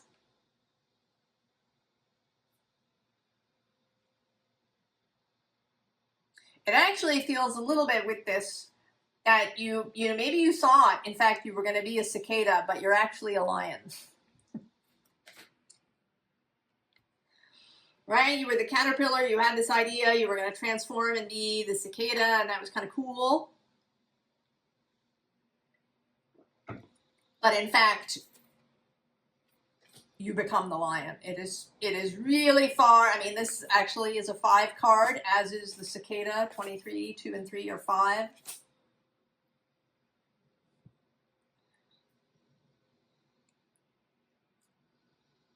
That there is this death.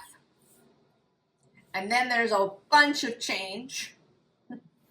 A change in the physical, a change in the emotional, a change in the idea department, and in the kind of actions that you want to take and create. And then there's this 10 of Stones with a whole discovery that you didn't know was there.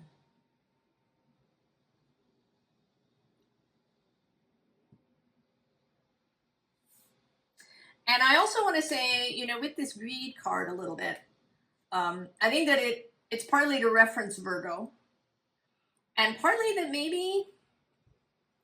maybe there is a part of you that really wanted to be the lion, but you thought that it was asking for too much, or that it wasn't possible. And I don't know what that means. I think it'll be different for everybody.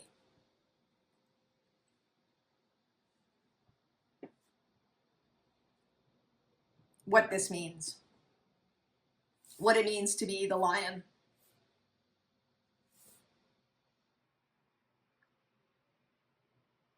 But maybe you thought it was asking too much. Or it was too big a change. You couldn't make that change, that leap.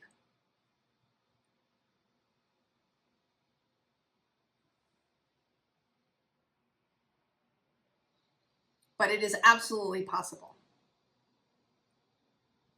And I think that here, again, you're sort of a little bit of a combination of Virgo and Libra a bit. In that you have been doing stuff, but that some of this is out of your control. You know, all you could do was do what you knew to do to get to the cicada point. And it is Source who makes that, who takes all the things that you thought were unimportant and uses them to turn you into the lion.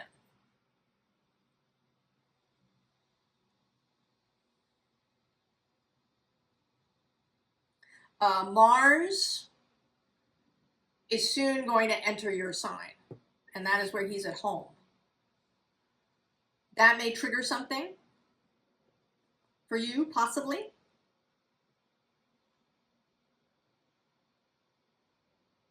You will see. But there is change.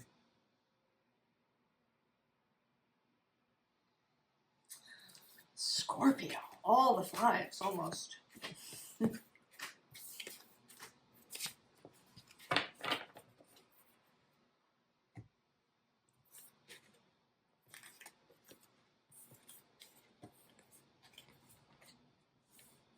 Sagittarius. This is our theme, the Holy Renewal, if you didn't watch the intro.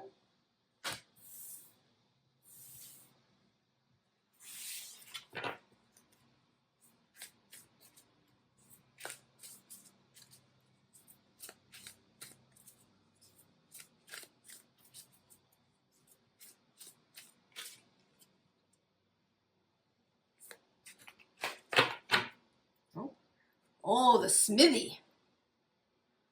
That's very appropriate for you, Sagittarius.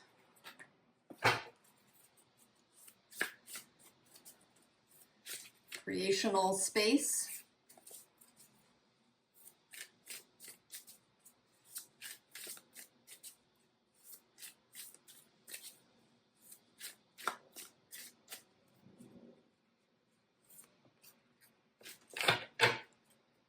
Oh, redemption.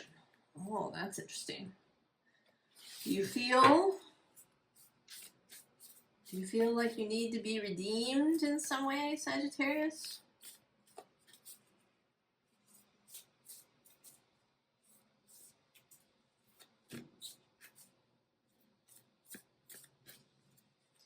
This moon is square a natural square from Virgo to Sag. Oh, the Psalm book. Rejoicing and faith.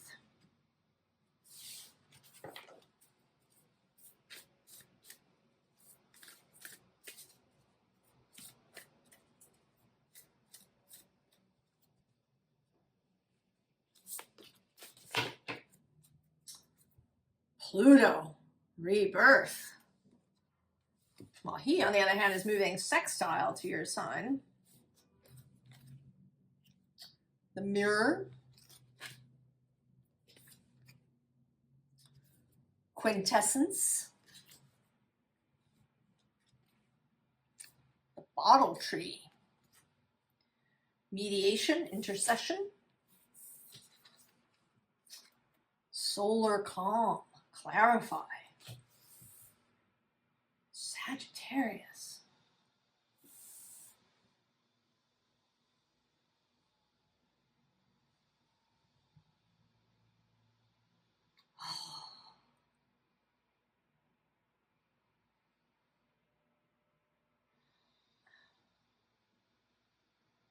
I want to say here that you are melting down your swords. You're turning your swords into plowshares.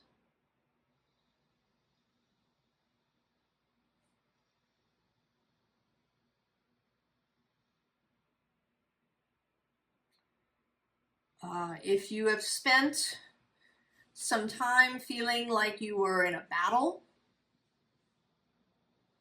with yourself, with the world, with people around you,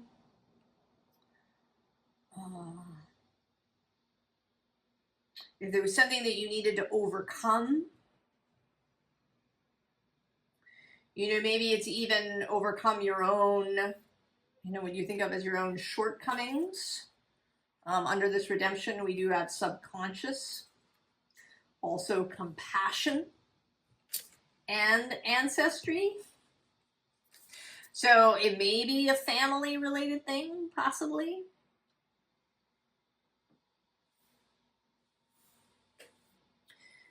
That you had to overcome something.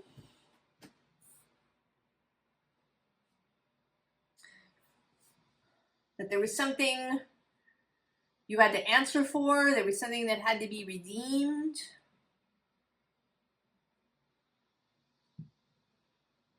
There was something that had to be clarified before you could come back to yourself.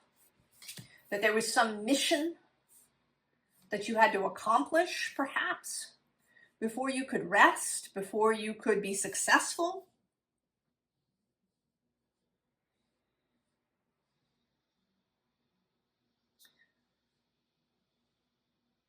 It seems like you are dropping that.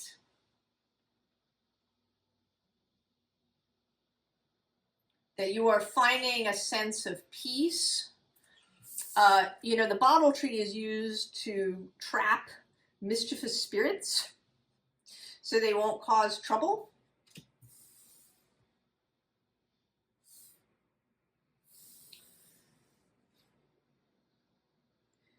That you are finding ways to clarify your own mind, to find calm in your own mind, in your own human spirit.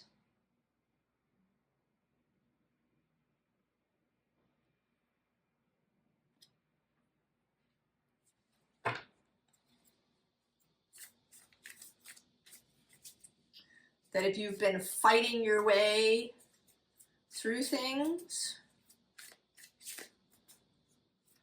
that you are putting down your sword. You're going to melt. You're going to, of course, it's making me think of Frodo in the Ring.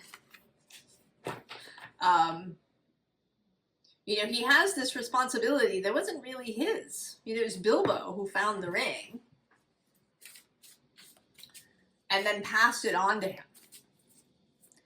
And suddenly Frodo is in charge of solving this problem.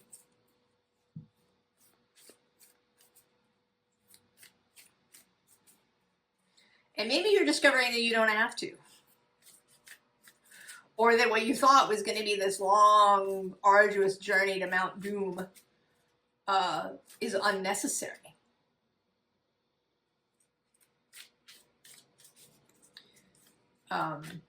You know, often in this spiritual thing, we talk about healing ancestral wounds and stuff.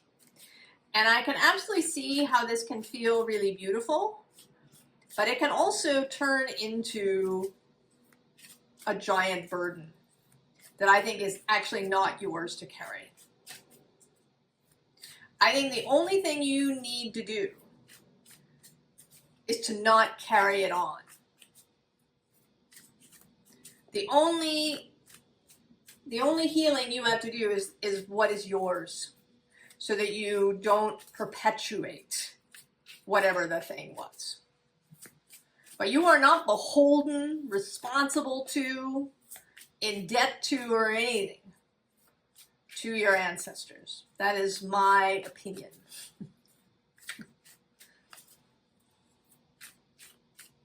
If you feel like you're carrying this burden.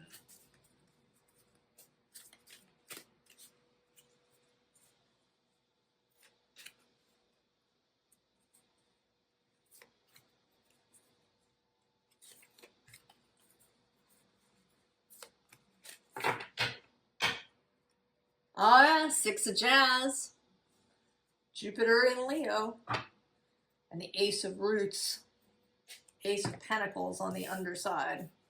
You know, declare victory. Oh, Leo again, passion,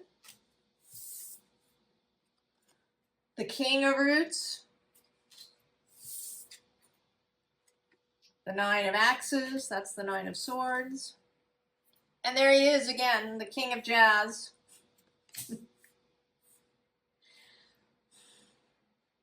I wondered if he would come back out. Declare victory. Oh, look, and the Empress right below that, and the Eon. Who did we say was on the underside? Oh, yes, the Ace of Roots and the King of Axes.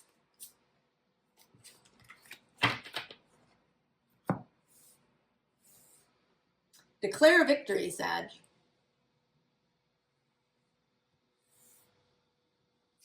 Carrying whatever this is, and whether it's ancestral, maybe things that you carry because of your family life when you were a child, or things you feel like you have to make up for, that your parents did these terrible things and you have to make up for it in some way, or you have to be totally different in some way, or maybe it's something that you did. We do stuff that, we regret. We may say things or do things. If you've been trying to make up for something, declare victory, Sag. This moon absolutely supports that. Finding your way back to confidence, to sovereignty, to knowing who you are. I mean, we've seen 3 kings now, King of Roots, Jazz, and Axes, that's swords.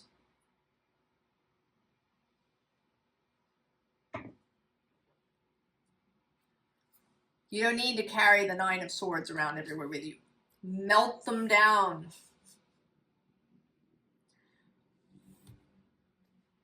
And you don't even have to turn them into anything else. You can just melt them down and leave them there.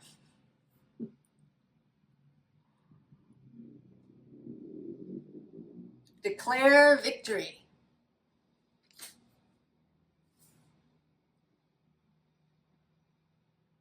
Know that you are enough, that you are well,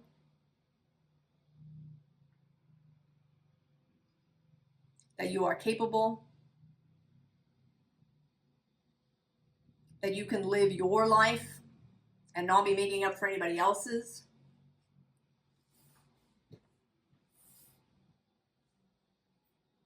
Just declare victory, Sag, and move on.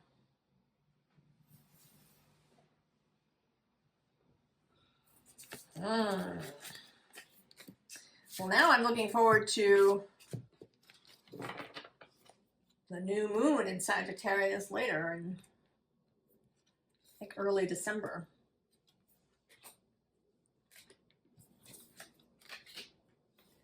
To see what comes. Capricorn. Our theme, Holy Renewal. If you didn't see the intro.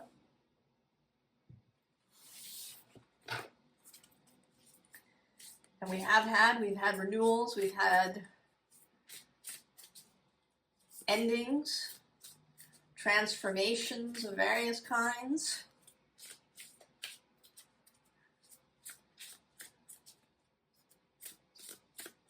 New information coming in. New relationships.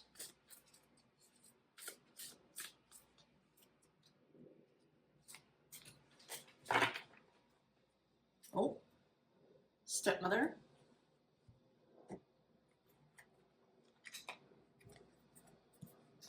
Which has been coming through mostly as seeing yourself, right? Seeing yourself as you really are.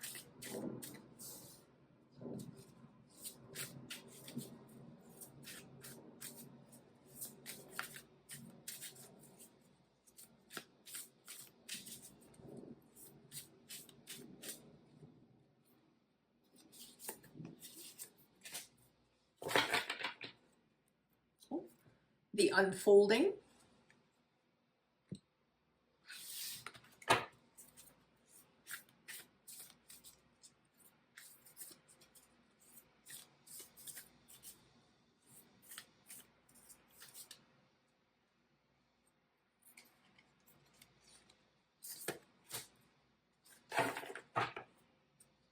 Oh, the bottle tree. That was just out in Sagittarius was reading here.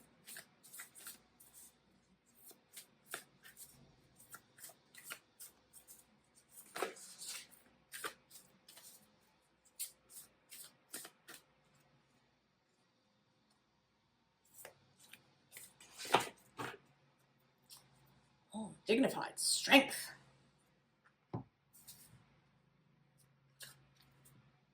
A box. Discipline.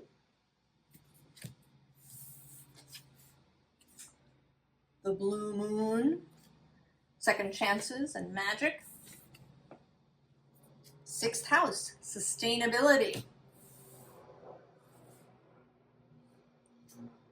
Capricorn.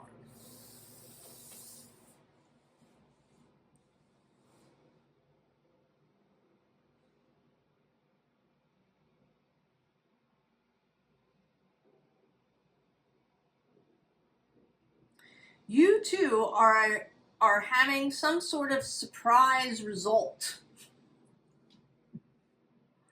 You've been doing stuff. You've been disciplined. You've been following a routine, a path, a devotional practice, a creative practice, whatever it is you've been doing. You've been doing it on a daily basis. You've seen it in a long-term kind of way. And now there's going to be some unexpected result. I kind of see this as like you're walking down the hall and you pass the mirror and you're shocked to see yourself. There's something about you, and this could be literally in how you look, But it could also be in what is happening, in who, you know, suddenly realizing that while you were doing these things, something else was happening.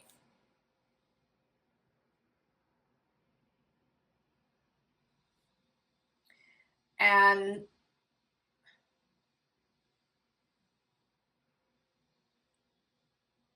there also is something about a mystery being solved. With the box, with the unfolding, with the bottle tree, which is a way to trap mischievous spirits.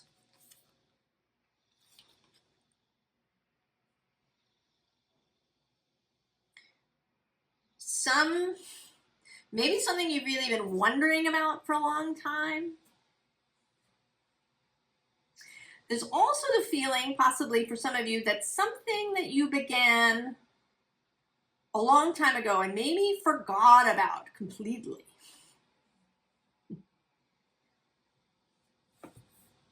is now going to be revealed.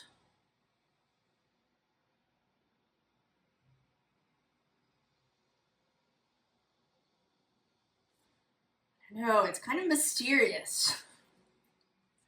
There's something unexpected, something mysterious, maybe something that you began long ago and forgot about.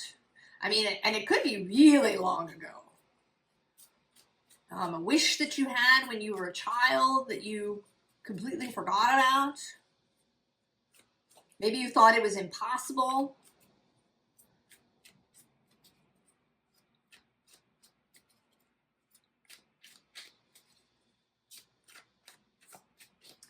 I'm sort of feeling it here too. With this dignified strength, the moon is actually sitting under it with perception. But it, you know, it feels like discovering a secret door somewhere. You know, you bought a new house and you find there's a secret door that leads to this like wizard's tower that leads to some, you know, forgotten magical room.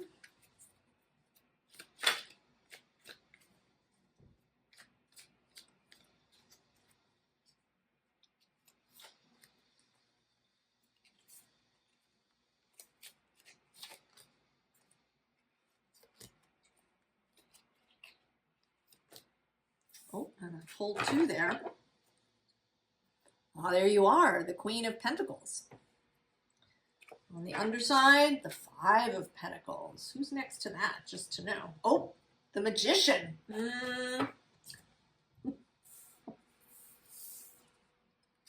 Ace of Swords. Knight of Pentacles, right? The process happening. And then the card I meant to pull was the Lovers. And the card that came along for the ride was the Four of Wands. Oh. And the Hanged Man. Capricorn.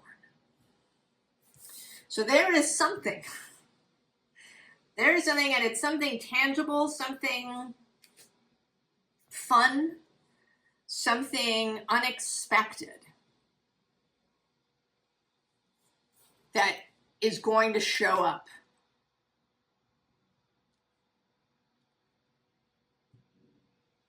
Something that is secret, something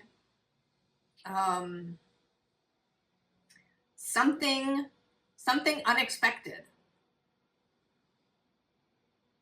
is going to show up. I mean, you know that you've been doing whatever you've been doing. Working on a business, working on your life, doing the things. Oh yeah, below her is another five, the Five of Cups. A choice made. Some choice you made a long time ago. Some desire, some wish, is now going to show up in a really tangible way.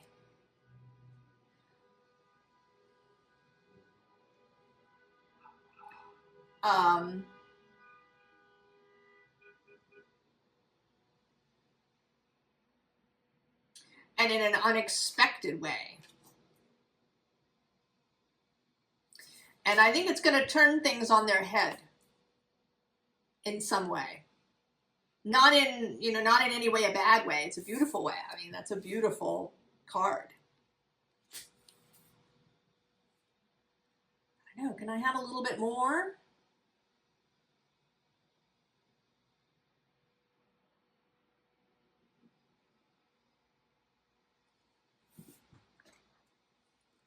A little bit more, just a little bit more for Capricorn. Also, I'm nosy. I want to know what this amazing magical thing that comes out of this box.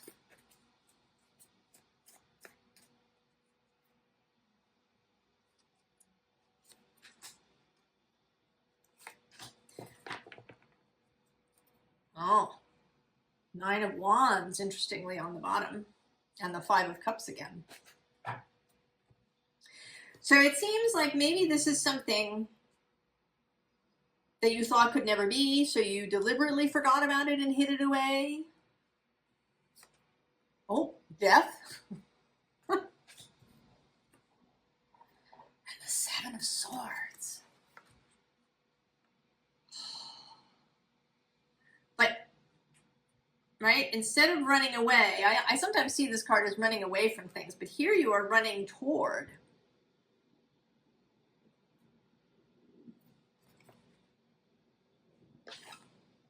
So whatever this is, it is going to turn things on their head. It's going to create some sort of transformation. Under the Nine of Wands is the Ace of Wands and the Eight of Wands, also the Five. So I think that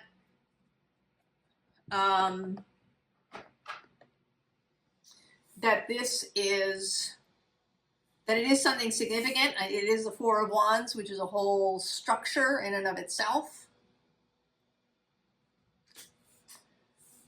That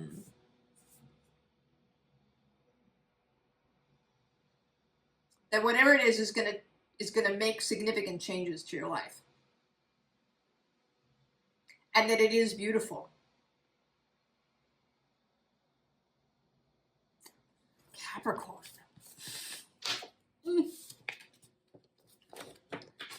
Oh, the magician going on under there.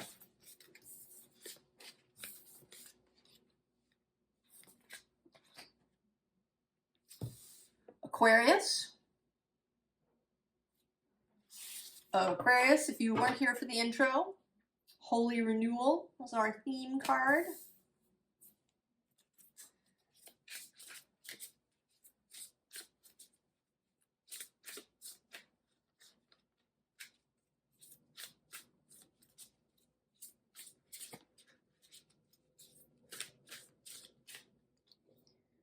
Let's see. Oh, the wise old woman, Aquarius.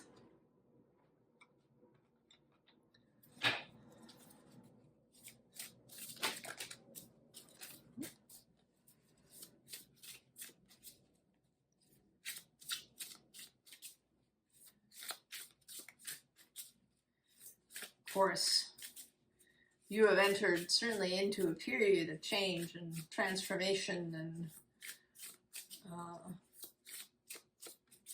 perhaps introspection and revelation as Pluto moves through your sign.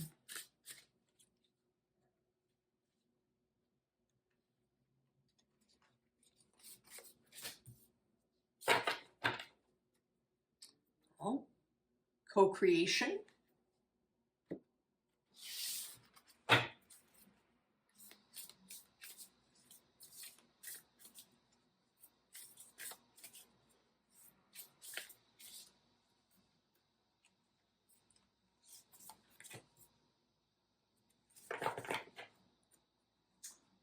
the Copperhead. Deception, bad influence. Now that came out in the Aries reading, although not as a bad influence.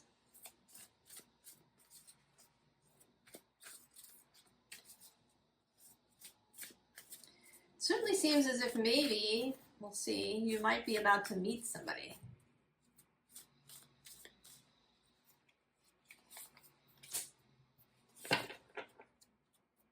Oh yeah, Juno, partnership.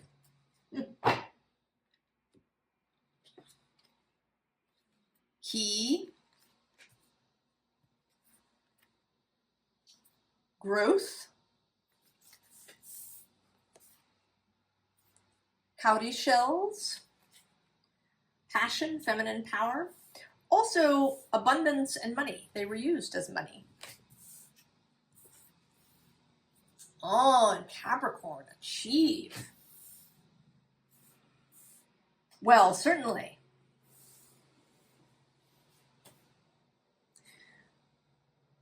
You're going to meet somebody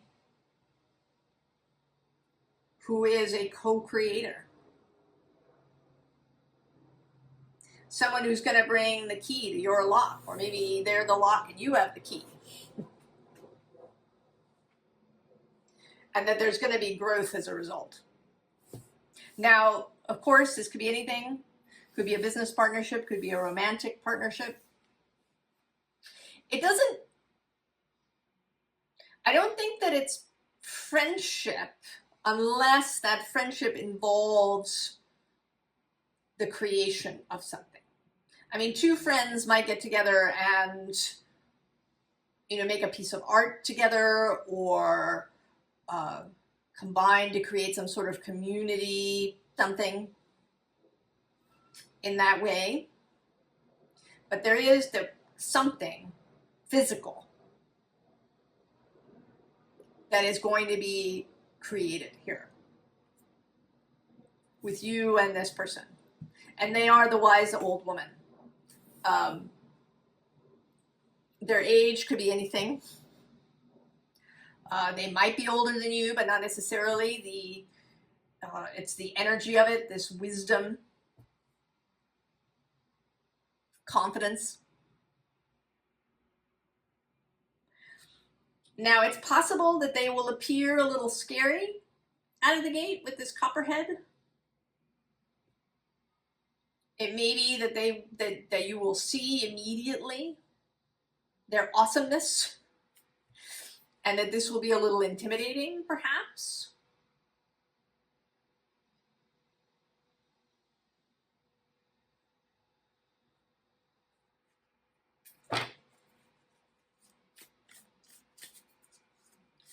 That this will be a little intimidating, perhaps.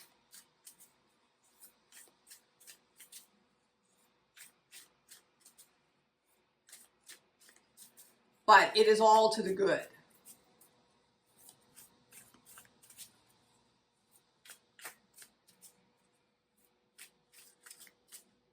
Perhaps you've even been waiting. Maybe you've been seeking a partner for a venture of some kind, or a romantic partner. Oh, there she is, the Queen of Roots. The Eon on the other side.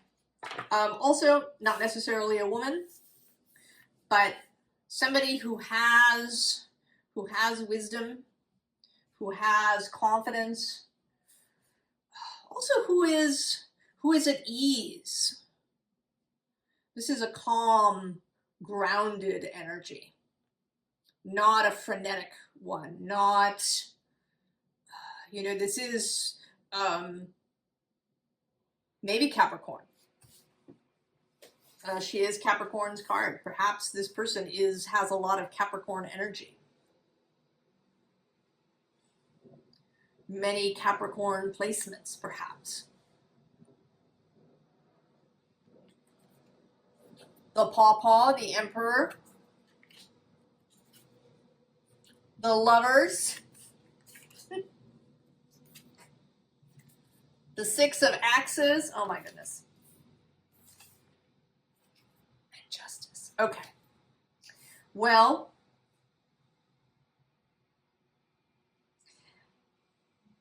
I mean, even with the Lovers, again, it is not necessarily romantic, but it very well could be.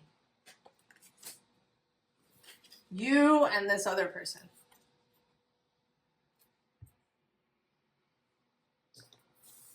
Coming together. Getting out there on the road together. And then this Justice being the way that it affects everybody else. This is a collaboration that will have far-reaching effects.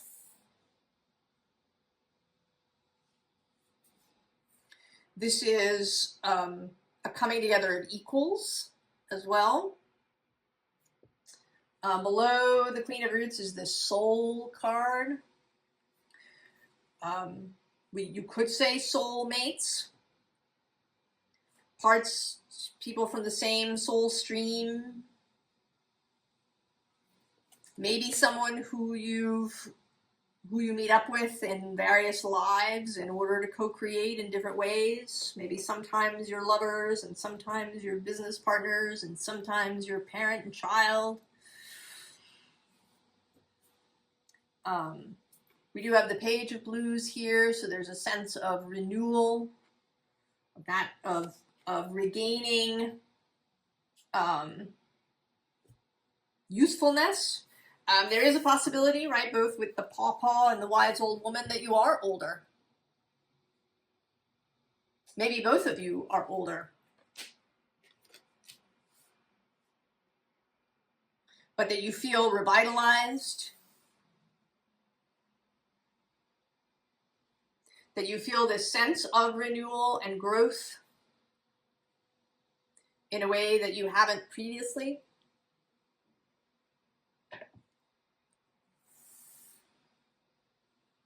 This is a renewing, revitalizing relationship that's coming into your life, Aquarius.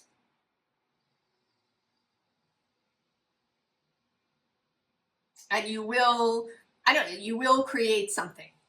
Could be a business, it could be a life together that is really connected to other people. I don't think that you're going to have a lone cabin in the woods. If you do, there's going to be something else. Maybe you'll, have an herb farm or something together that moves into the outer world, even if you yourselves do not. This energy is there. Aquarius. Oh, very exciting. Who's next to the Eon? See, passion. And the Page of Roots, that's 2 pages. Stop there so we don't go on forever.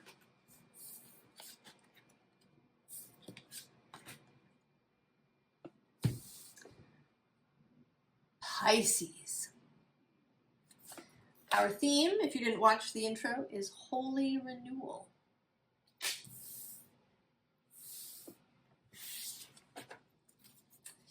Well, Pisces, for you, of course, this is happening across the way. Opposing Saturn in your sign. The possibility of creation. Because Neptune is also there in opposition. He doesn't return to Pisces until October. I think October 22nd, actually.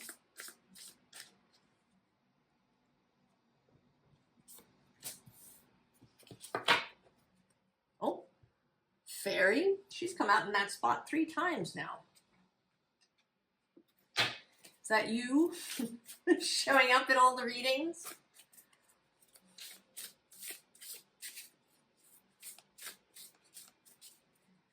Years ago, I knew someone with a Pisces sun who loved fairies and that whole sort of aesthetic of glitter and tulle and purple colors.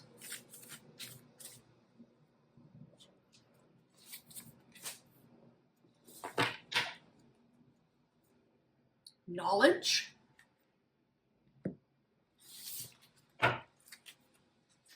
Certainly you seem like an energy that the Pisces energy has been kind of sneaking in places. Subversion.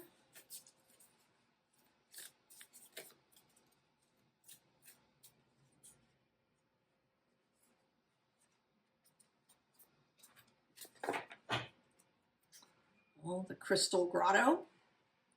Energy, cosmos.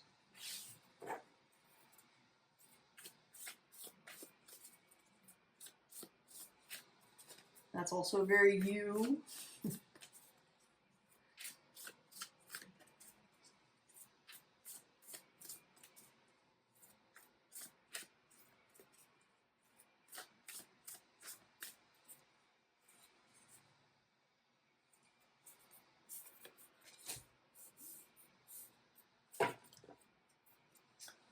First house, arrival. Hearth.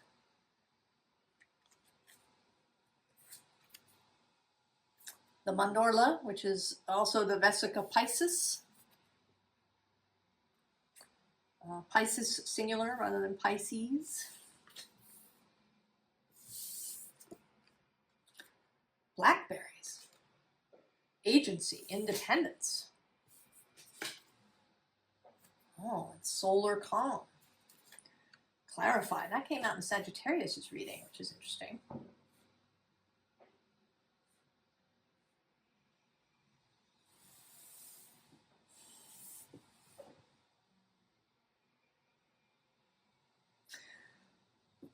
So I'm getting more of that infiltration energy, Pisces.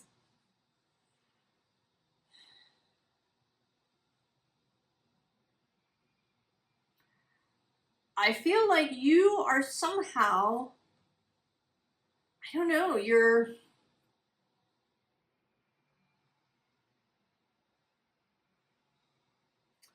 energy is going to be infiltrating the collective as a whole. I mean, maybe other people in particular, because I'm seeing you actually here not as this person, but as the fire.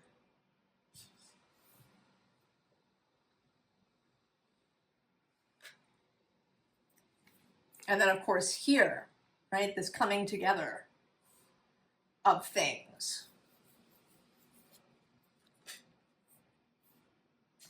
And then, you know, blackberries are considered invasive. They can take over a space.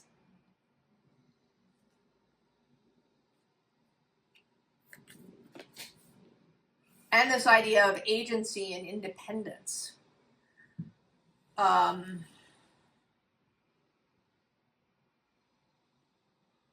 That you're somehow, you are an independent operating in the system. But that nobody necessarily knows that you're there. Right? There's all these ripples. Pisces.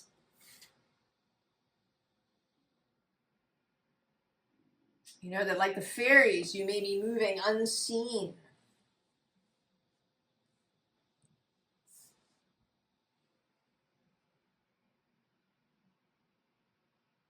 That you deliver knowledge,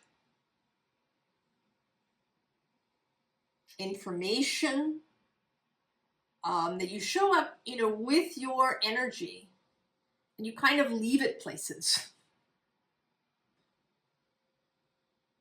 That you are just rippling out through the system.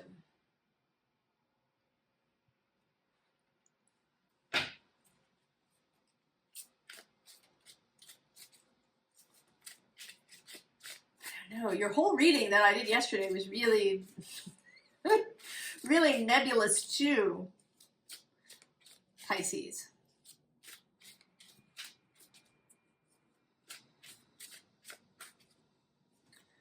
There's something about the amplifying of your power.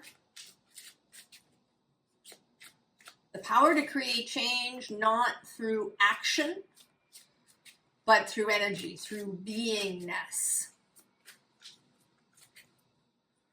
Through how you are, how you be.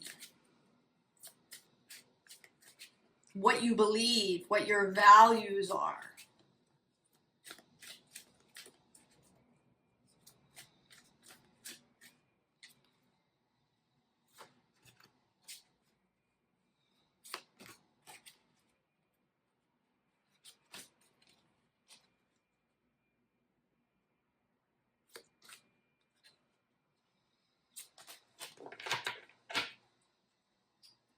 Oh, interesting. The Knight of Wands. Also Sagittarius energy. Four of Wands on the bottom.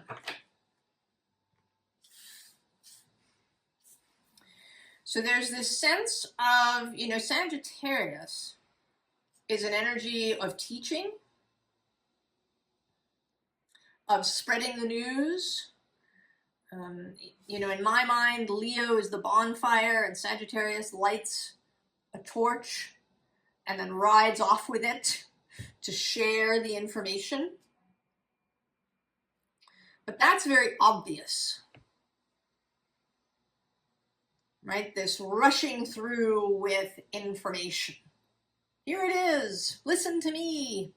Standing on a soapbox, you know, writing things, doing all of this stuff. And yours feels like doing all of that, but subversively. He is not moving. In fact, we don't even see the knight. We just have the wand and his helmet.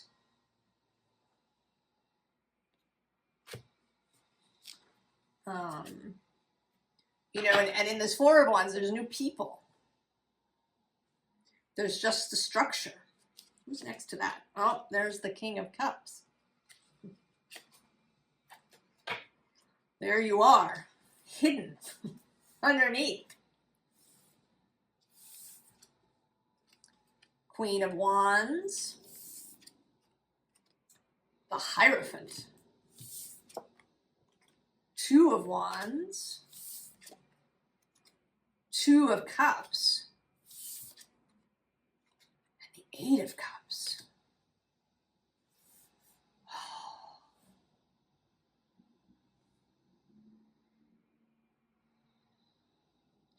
So this absolutely feels like, you know, this is you. This Queen of Wands. You have an idea, a perspective, a vision. And it is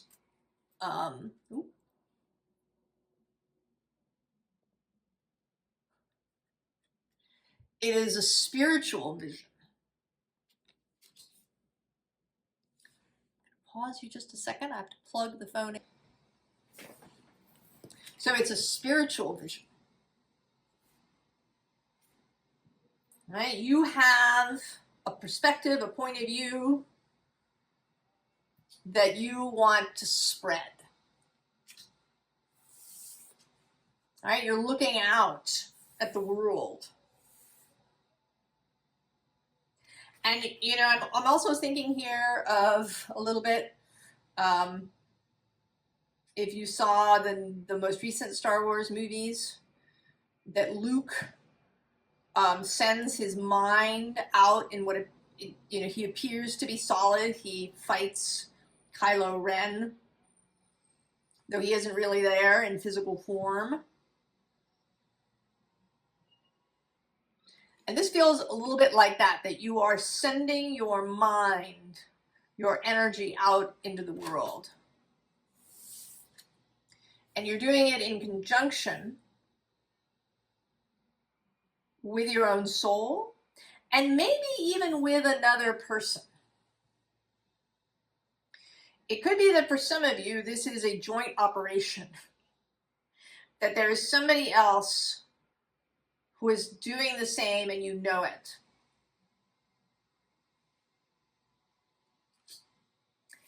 And then this Eight of Cups looks very much like this subversive energy, right? You moving through the shadows, through the subconscious levels, through the Piscean realm of the unconscious, the collective unconscious. The ability to move and influence in the collective unconscious.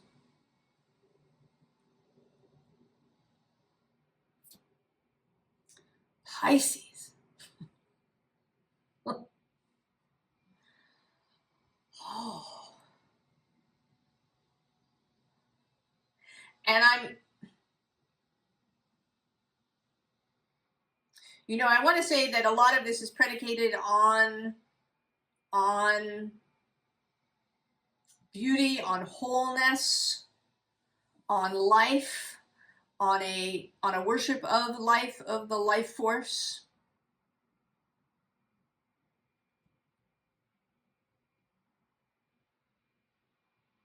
I don't know. I feel like I want something else. I want more information, or maybe something concrete for you to do. And I think that all of you are going to do it in different ways. For some of you, it may literally be through a meditative or, shamanic or out of body kind of practice that you do. For some of you, it may be how you are in public places. How you show up at your job.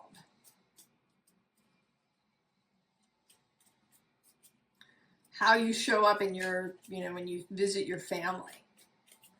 How you show up at community meetings.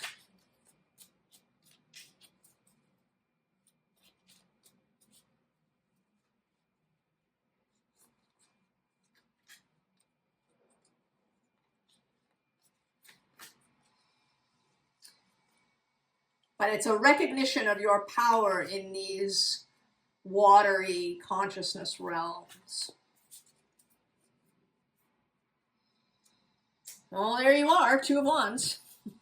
Who's on the underside? The Page of Cups.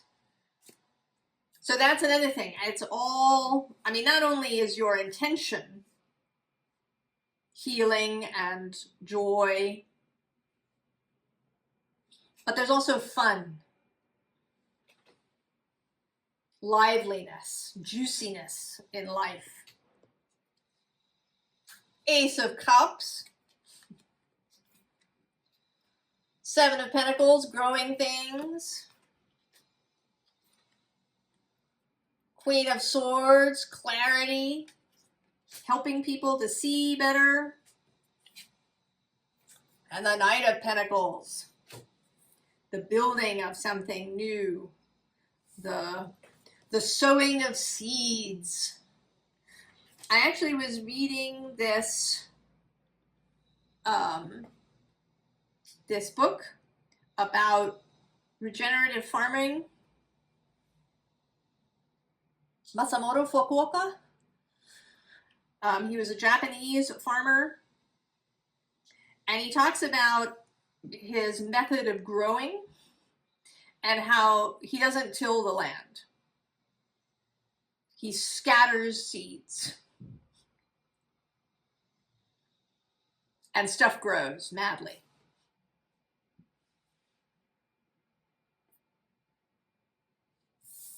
So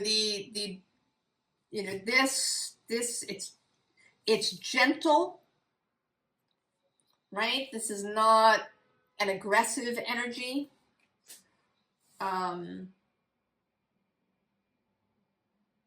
You desire that people grow beautifully in their own way. You're not, this isn't a bonsai practice where you're gonna. Pisces. I ran out of phone storage.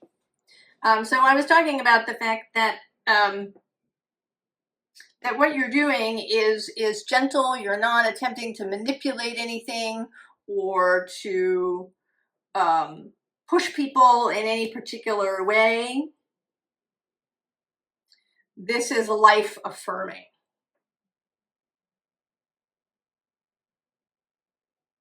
I also don't think that you have a sense that you're going to save the world or something like that. I think that you're doing what you're doing because it feels great. Because it fills you and your heart with joy. You just want to live this way because it's beautiful. Oh, Pisces. I hope it sounds beautiful and fun. So now we're going to do a collective reading. For all of us who are here,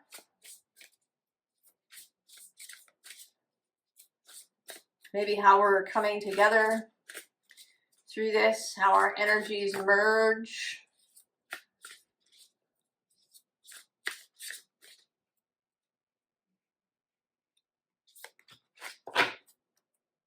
Oh, the Enchanted Forest. I guess that's where we are.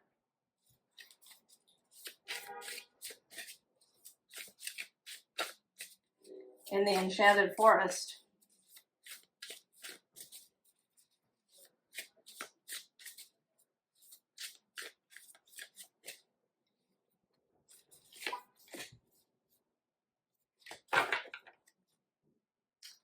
Oh, redemption. That came out in Sagittarius' reading.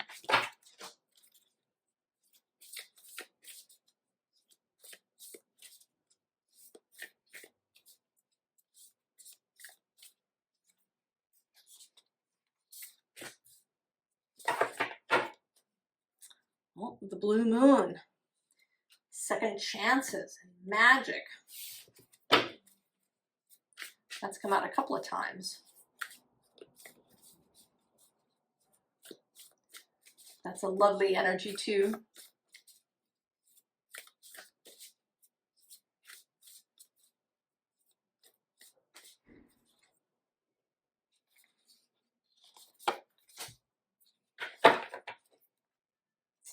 Pisces. Sensitize.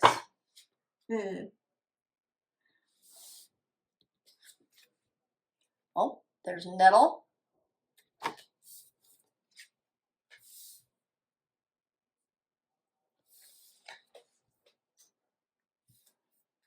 Melancholy. Oh. Pine cone, which says third eye and new perspective. And the sun, source.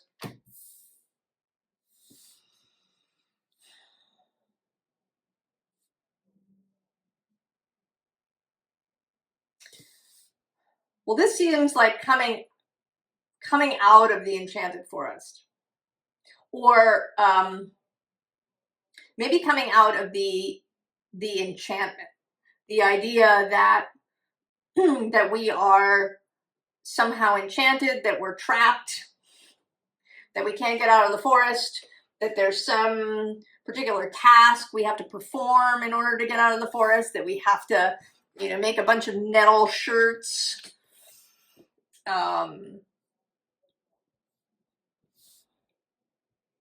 Right? Maybe we are feeling some melancholy about our situation, about the world, about where we are. But this moon is going to give us this new perspective. We're going to see the sun. We're going to see that there is a way out of the forest. That we are not you know, Enchanted, where we can't get out. You know, and whether you are the person making the nettle shirts. So the nettle story is about a young woman whose brothers are turned into swans. And in order to turn them back, she has to make each of them a shirt out of nettles. And she can't tell anybody what she's doing or ask anybody for help. So it's this long, arduous thing. It's painful because the nettles burn her hands and all of these things. So either you may be the person who feels they have to make the nettle shirts, or you may be somebody who feels like they're waiting. They're the swan. And they need someone to make them the nettle shirt. And maybe nobody's going to make them the nettle shirt. So however you fall into that,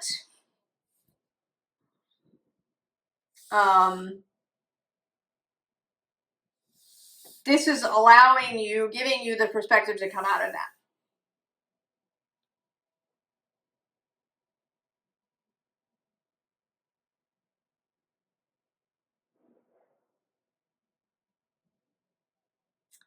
And it seems like maybe you want a different tarot deck for the collective. Different deck for us together. So we are collectively realizing that we're not trapped in the forest. We don't have to labor to be redeemed, nor do we have to wait for someone else to redeem us. There are second chances. There is magic.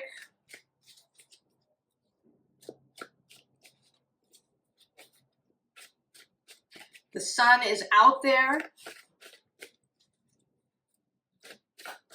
The way out of the forest will suddenly become visible.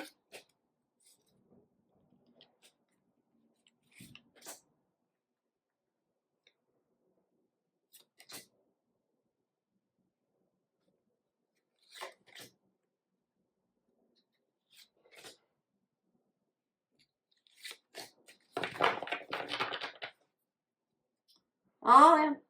RSVP here, although it feels, you know, if you've been wandering around in the forest knocking on doors. Below that is this Ace of Wands. Maybe you've been peering through keyholes, thinking that you're trapped. We have the relic on the underside.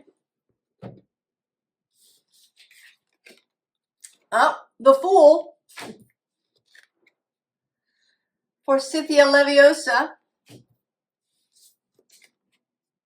The Star. The Creatrix. And Wash Over Me. Yes. We're out, people.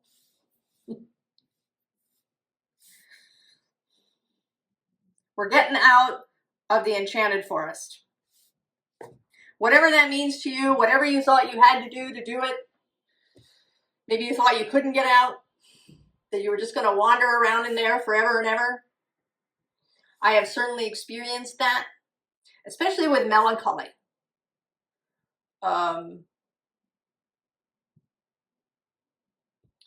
You know, that it feels as if the world, you know, maybe closing in. There's no way out. We are coming out. I mean, the Fool, the Star, and the Creatrix, the Magician.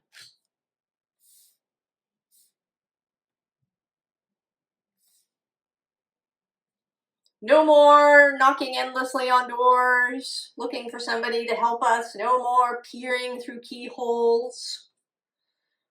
I mean, even here with the travelers, you know, no more laboring, traveling forever.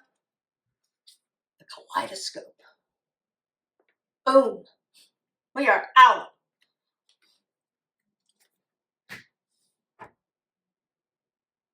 Well, I think that is an excellent note to end on. I hope you feel it. I hope that this sun burns bright for you, that you see yourself out of the forest. I wish you all the very, very best, and I will see you next time. So long.